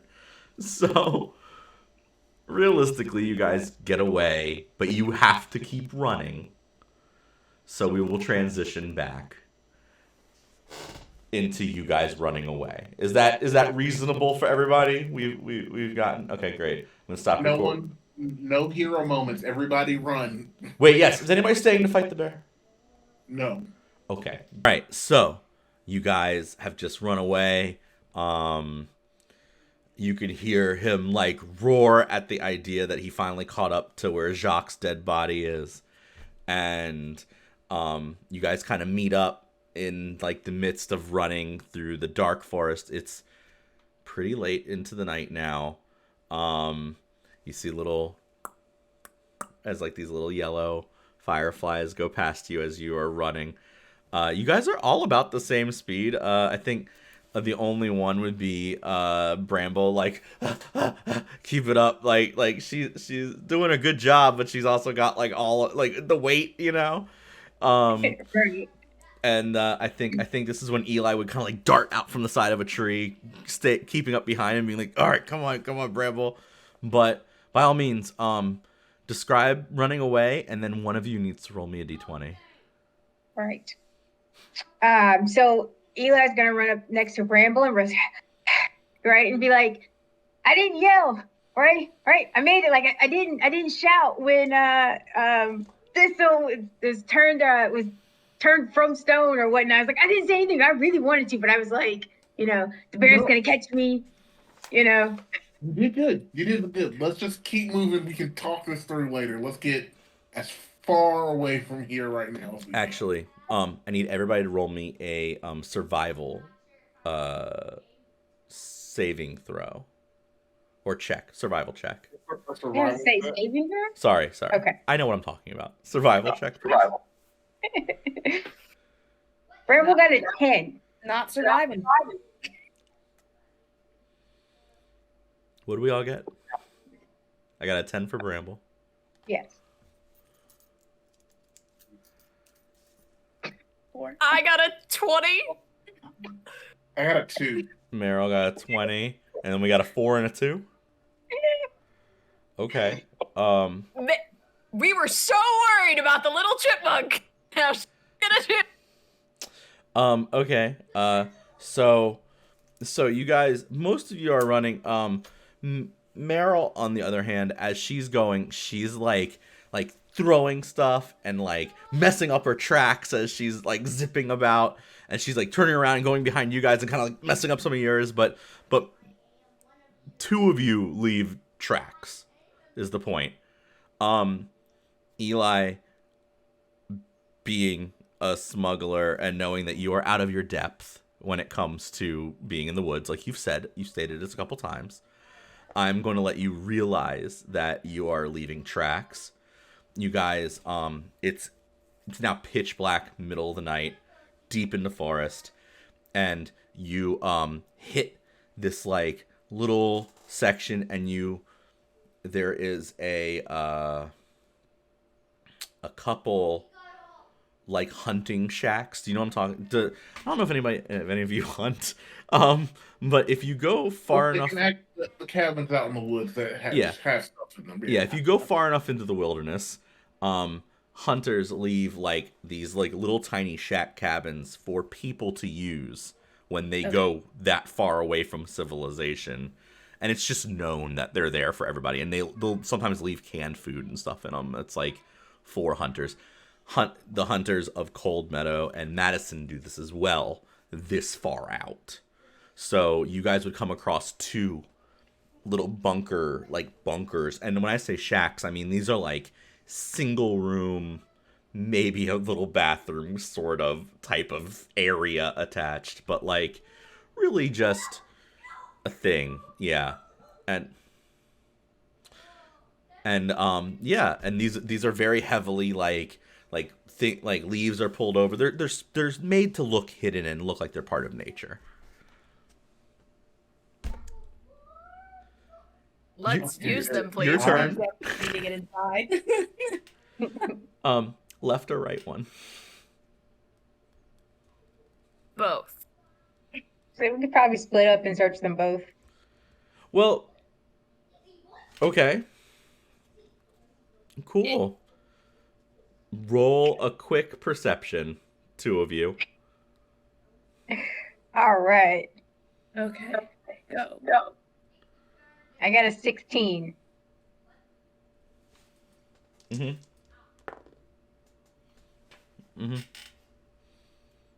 else rolling one? I got a 9. Okay. On a 16 and a 9, both of them look empty. They're both empty, and the doors are unlocked because there's no locks on the doors. They're just cabins, like I said. So I'm assuming you're hiding or doing something to stop the bear from chasing you all down. Hiding, please. Okay. Mm-hmm. Yeah.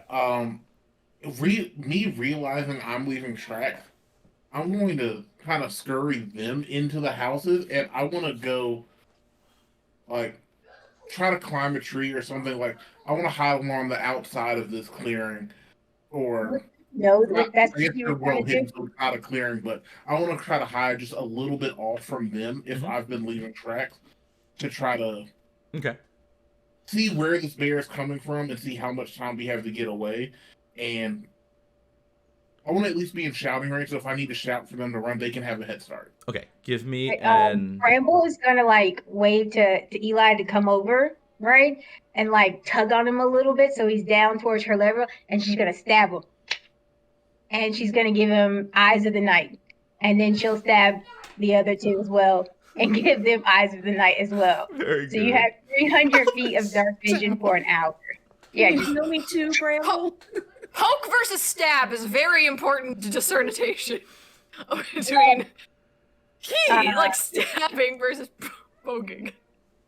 Very Yeah, it cool. was a surprise, so it felt very stabby. Okay, very you cool. know what? That's fair. Eyes of the Night.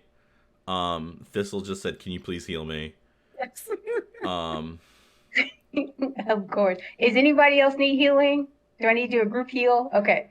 So I will cast another Cure Wounds. And you get back 13 health. Oh, thank goodness. very cool. Very cool. Okay. Give me an acrobatics check. Just you're gonna get up the tree no matter what. I just want to know how long it takes you to scurry up it. Okay. I'll also say we're in the left cabin. So we ended up, even though we looked at both, Right. I would like to be in the left cabin. That's perfectly fine, yeah. It's not my day. It's a 7. Okay. It just I got my physical dice. I told you D&D Beyond was gonna be mean to me. it's just an annoying it's an annoying climb up a very what's normally an ever blue tree or evergreen or whatever you want to call it. Normally it's a simple climb for you. This one is dead, so you're kind of like going up and you're finding like dead branches and you're like, dang man. But you get up, Eyes of Night, you take a look. You don't see him. Would you like to roll investigation? Yes. Go ahead. Please. Give me an investigation check.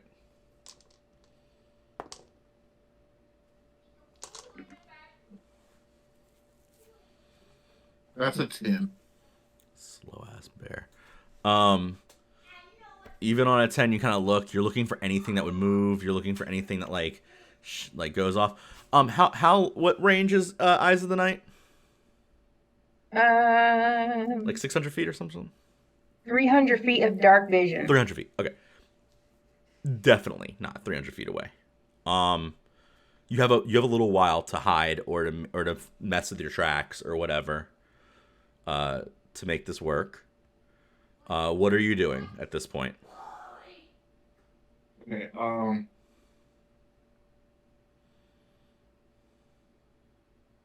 want to get out of the tree. I want to try to cover any tracks I have. Mm-hmm. And I want to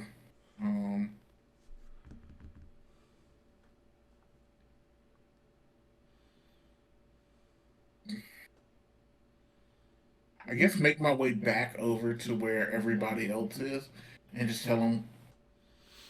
Well, I guess at this point, because I haven't talked to anyone since we got away, so I want to make my way back into the house and. Before that, give me a deception roll, just so I know where we're at with that for the tracks. Okay.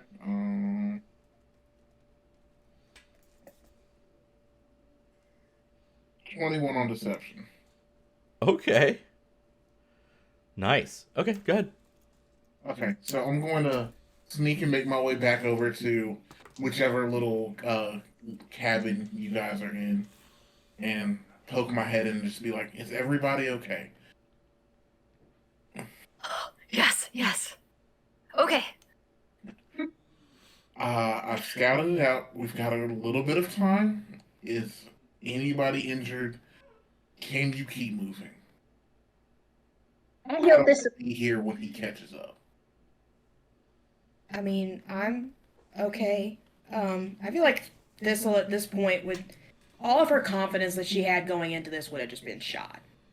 Like, she almost died. Thinking, oh, I got this. I know what I'm doing. She has no idea. So she would probably just be like, yeah, whatever we need to do to keep moving, let's do that. I'm fine. Meryl, Bramble, can you keep moving? Am I still invisible? No. Well, darn. No, you used the spell, so you would have come invisible. You would have came invisible the second you used the spell. Oh, so she like went to jab us like this invisible needle and just, and then there she was. Right, which is why mine was a stab, because I wouldn't have seen it. Unless I was really looking out, which I'm more preoccupied with this bear, I probably didn't see you come over to stab me.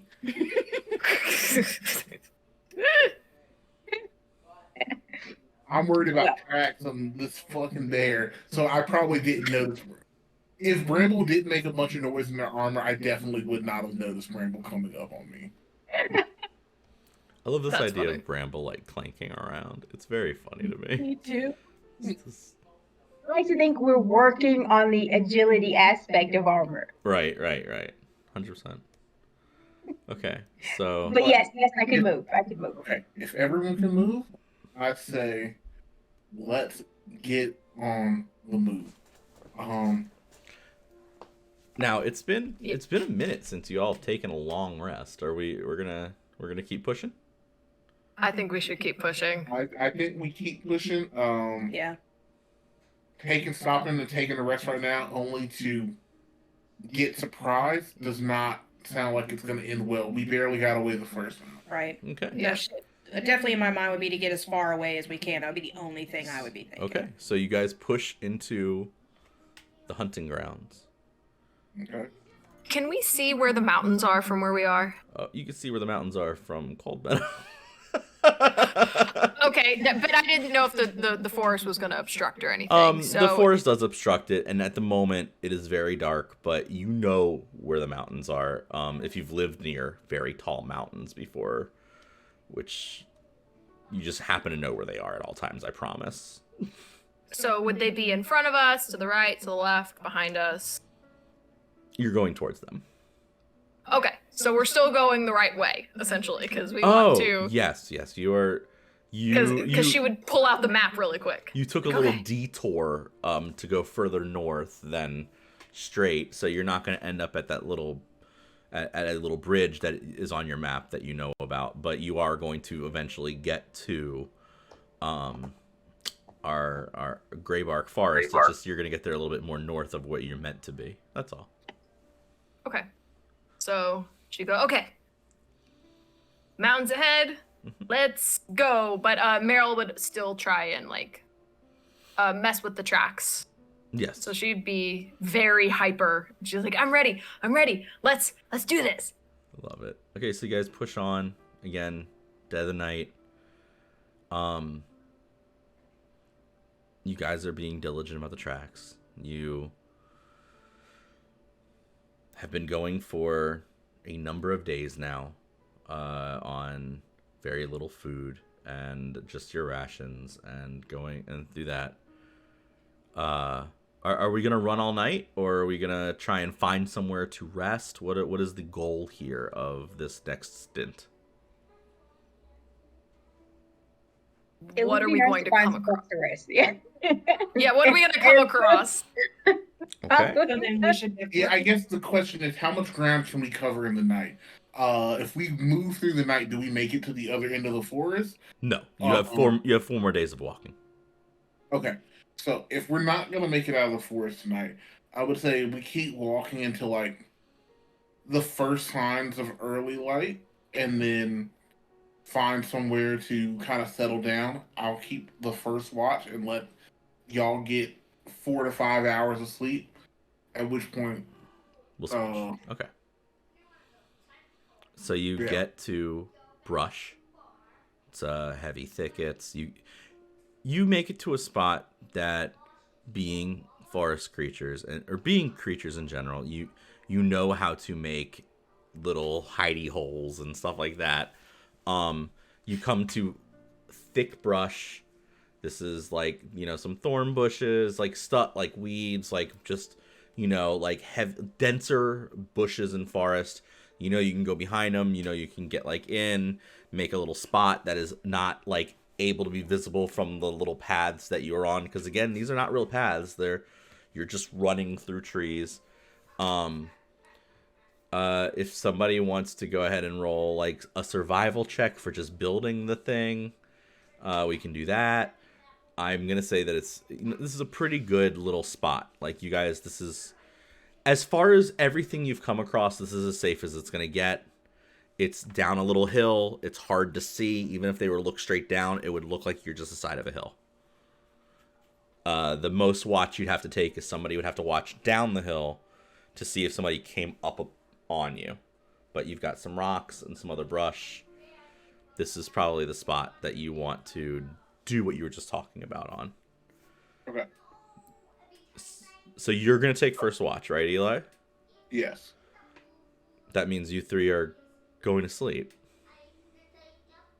We could split it up 2 and 2. Okay, that's fair. So, Who's taking first watch? Bramble wants to take first watch with Eli. and then Thistle and Meryl will go to sleep. And we'll switch. Okay. Meryl, Yes. you fall asleep just like every other night you've ever gone to sleep because you've been alone for a long time, sleeping wise. Yeah. This is not unusual to you. Your little heart is pounding, but also you drink a lot of coffee and you hit the little pillow that you make and immediately, like, you're out. You're just out. This is not unusual for you in any way, shape, or form. Thistle, I think you'd see Meryl go to sleep incredibly fast and be like, what the fuck? This'll roll a d20. Because apparently I can't not have you roll for your dreams in anything ever. It's okay. Thistle's gonna have great dreams. Not on a 4. I don't like this. Well, okay. I can do this on the spot. Thistle,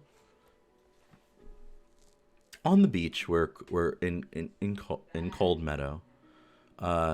There is a spot called the Point, and it's where like all the rocks kind of go out past the sandbar a little bit, and it's got a little flag on it that is supposed to be there to like, you know, like different fishing boats know, like that's like, and the reason it's called the Point is because that's like where the boats round to go out into deep sea, like past that to go fishing. So, but kids during low tide like to run out on the point and wave, and they do a little thing, and it's like, you know, it's like, it's a nice little spot, like it's cute. Mm-hmm. You're down by the point, and it's an open summer day. It's warm. You can feel like, you know, like when you right before you're sunburned, you have like that nice warmth to like that part, like you, and it's like, it just feels so nice. And the sea spray is washing around you, and you're looking around and you realize the tide is coming in as more of this sea spray kind of sprays up. And although normally your first reaction would be, God, I need to run because tide's coming in and I'm on the point, you look up and your much younger sibling, Lavender, is at the edge of the point waving and like just on the edge, pulling on a rope. Your dream, go ahead. Lavender, come on, don't worry about the rope. Just get out of the water. What are you doing? She like turns and looks at you. These large waves are starting to crash. This is like the tide is coming in this moment as it happens. She looks at you and goes, "What? Oh, I'm fishing." And she like starts pulling up the rope. I'm like sprinting over to grab her. Great. Roll dexterity saving throw.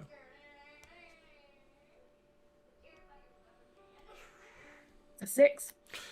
You are like slipping a little bit. It's you want to run and you just can't run, so you have to go slow, and the rocks are starting to peel away a little bit and like fall off, and she is pulling on this rope, and you don't recognize the rope. Like there's no ropes at the point. Like this is so weird.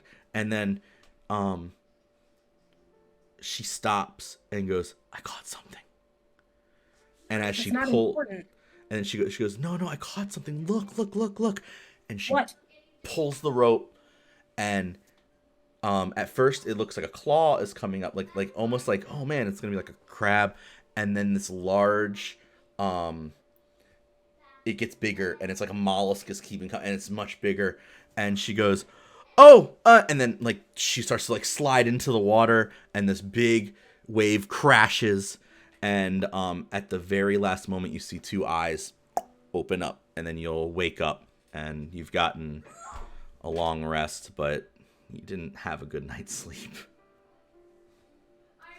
I feel like she would just jolt up and be like, what, what?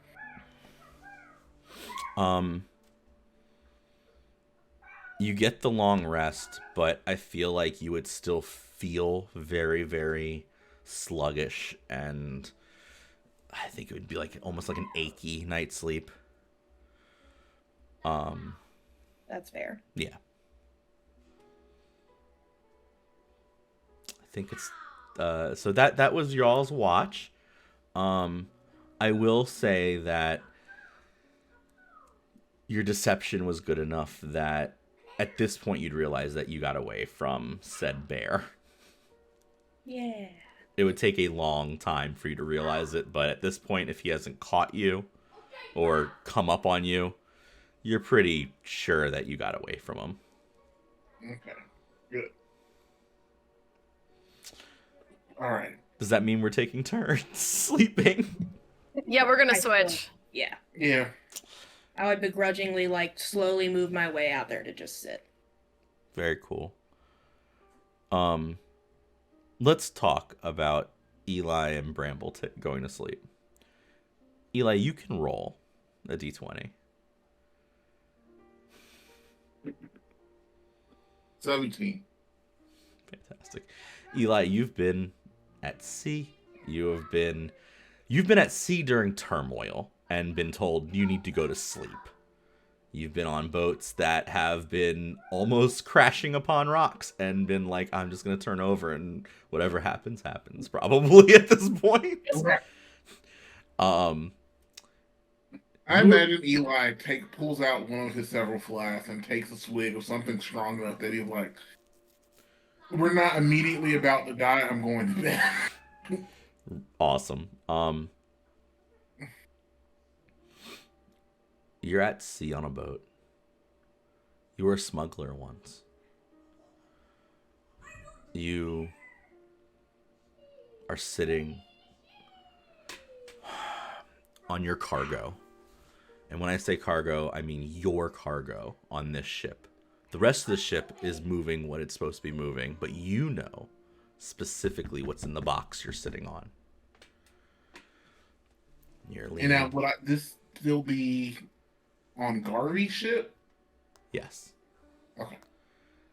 You're sitting back. You're taking a swig. You're much younger. Garvey is much younger. Although, Garvey still kind of looks the same then that he does now, which gives you an idea of his overall age. Mm-hmm. You guys are just pulling out. You hear, on the side! You look over. You see a large ship with three masts, to give you an idea. Your 2-mast ship is pretty large, but this is 3 main masts, not just masts. Like, you watch as it opens up even further as it comes into 6 large middle mast ship as it picks up speed. As it picks up speed, the waves are pushing onto your boat, and your boat has to move to the side. You're not going to move, though. You can't get off of what you're sitting on, because if one of these gets mixed up, if you're not able to keep track of it, you know that it's your problem when you get to the next place. Right. As the ship goes past, you watch as Garvey runs to his side. He's left his package in your eyesight. But you and Garvey know why you're supposed to be there. So whatever he has gotten off of his package for has to be very important. Right. And he looks back at you, and he goes, no, look, and he points. And as the masts go past you, you see something, and it's like a glimmer of a couple of different people. One is a large, tall, lizard-like man with a very thin snout, kind of like a caiman. You know, caimans have like the thin snout. And he's like looking down. He's very it's almost like a majestic moment where like you see like this like full admiral looking person, and he looks down and like tips his hat off to Garvey, and one of the cannons on the opposite side and go off, and the instead of a cannonball, it's just loud, large, and I say loud as in colorful, like just haze as it shoots off. And Garvey goes, I told him to do that. I told him to do that at port. I'd said that if we passed by, we would do it. And then your ship, and you just see like all these different like streamers shoot off into like the dust, and all the birds fly off. And he goes, I'm telling you, man, we're finally gonna do this. This is gonna be it. We're gonna be able to buy this fucking tavern with what we're doing this time. What even was that? What does that have to do with what we're doing here? Huh? No, I'm telling you, man, this is gonna be the greatest. That ship, I'm telling you, man, they're gonna help us. We just need to get this to port. We're finally gonna get to not have to be on the sea anymore. Well, then let's get to port. You wake up having a very nice dream of you and your friend at sea. And then, yeah, I just think back to we made it back to shore. Everything traded in for a lot more than what it was worth, and I went and put in the stuff to start working on my tavern. It was a good day. I don't get to do that enough. Yeah, normally you have to give bad drinks. I know, man, it's horrible. I don't know what that's like. Bramble. It's horrible. I know everyone was waiting for me to say it was something crazy, and I was like, no, I'm just having a fun dream that I have ready for. Bramble, though, I don't need you to roll. I am gonna just talk to you, and you're gonna talk, and we're gonna talk through what this is like. Okay. Okay. You lay down. Thistle's kind of angry, so, or at least like harumph. She's harumph. She doesn't want to talk. Meryl is probably just doing whatever Meryl does when she's being quiet, which is super rare, but it's happening. And you realize that it is silent. You hear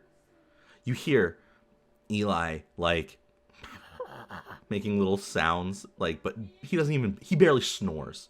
As a smuggler knows, you have to be quiet sometimes when you are smuggling shit.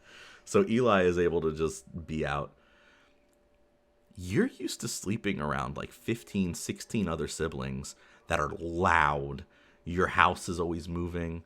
You're in the middle of a small town that honestly doesn't sleep often, which is why there's a 24-hour tavern in a town below like 300 population. I would say that this is the first time it's ever been dead silent for you when you're trying to sleep. You have no family around.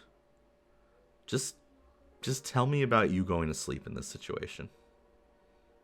Yeah, I was asking that I was asking that same question.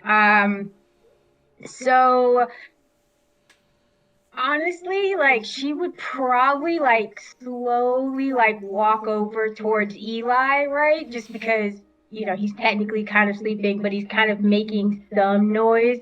So I feel like she would, you know, as sneakily as possible, right? Kind of like inch over towards Eli and like lay down next to him and like, so like maybe hoping he wouldn't sense her.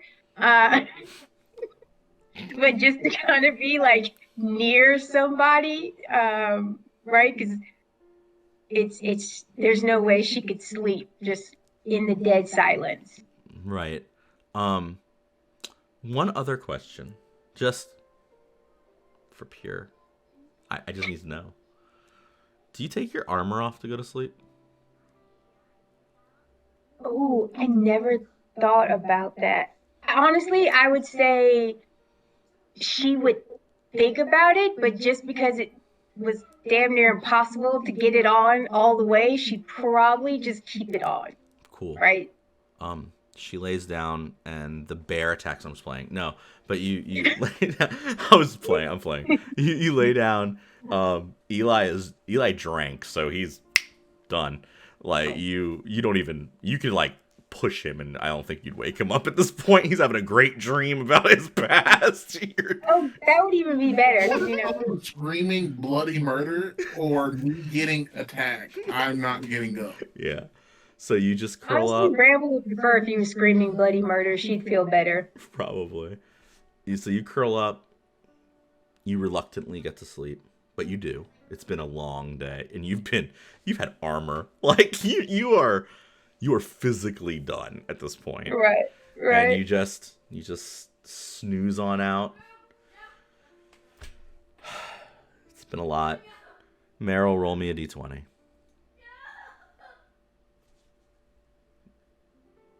Because you're on watch. A 12.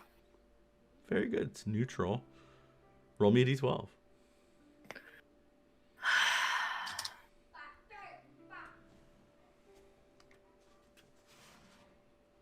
A 2. It's cool.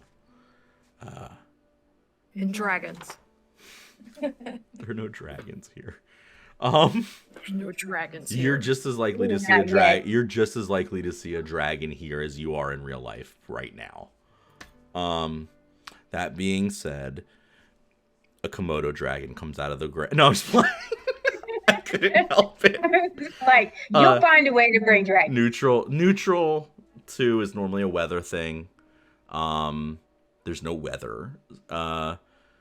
It's a long, dry morning. And on a 2, I'm going to say that you see no other animals. Nothing. For the 4 hours that they are sitting there, you don't even see many bugs. No birds. It is empty space for 4 hours while they sleep. And your stomachs start to growl. You have to eat some of your little adventuring nuts or I guess whatever kind of nuts. We have to make Bramble like bag nuts to sell at conventions. I need them to be like different kinds of like I think that'd be amazing actually. Yeah, She that would stores be them. hilarious. She stores them all through the year, so that way she can enjoy different kinds different kinds of nuts throughout Bramble the trail year. mix to sell at Yes. packs and stuff. Oh my god. Amazing. Meryl's adventuring nuts, Meryl's sleepy nuts, Meryl's study nuts. You need Meryl's nuts in your mouth. Okay. Wow, this is insanely ironic. It is. I love it. She'd probably be a little weirded out though on the fact that there's like no other animal. That's kind of what I'm getting at. You're in hunting grounds and you're still not seeing much. It's a little bit annoying. And now that you guys are even like steady, it's a lot. Then towards the very end of the 4 hours, you start to hear some voices off in the distance. One of them in particular says just loud enough for you guys to hear. Well, I don't understand why we had to bring him that damn box. I mean, I don't know what he's doing, but now I don't even know how to find I can't even find any food ever since we gave him it. And I think that is where we'll end episode 1. And everybody, thank you for being with us for the first episode. Hope you all enjoyed this. It's the beginning of a story that hopefully will go for a long time. And follow us on everything below. I love you guys, and I will see you all next week for the next episode. Bye, everyone. What's in the box?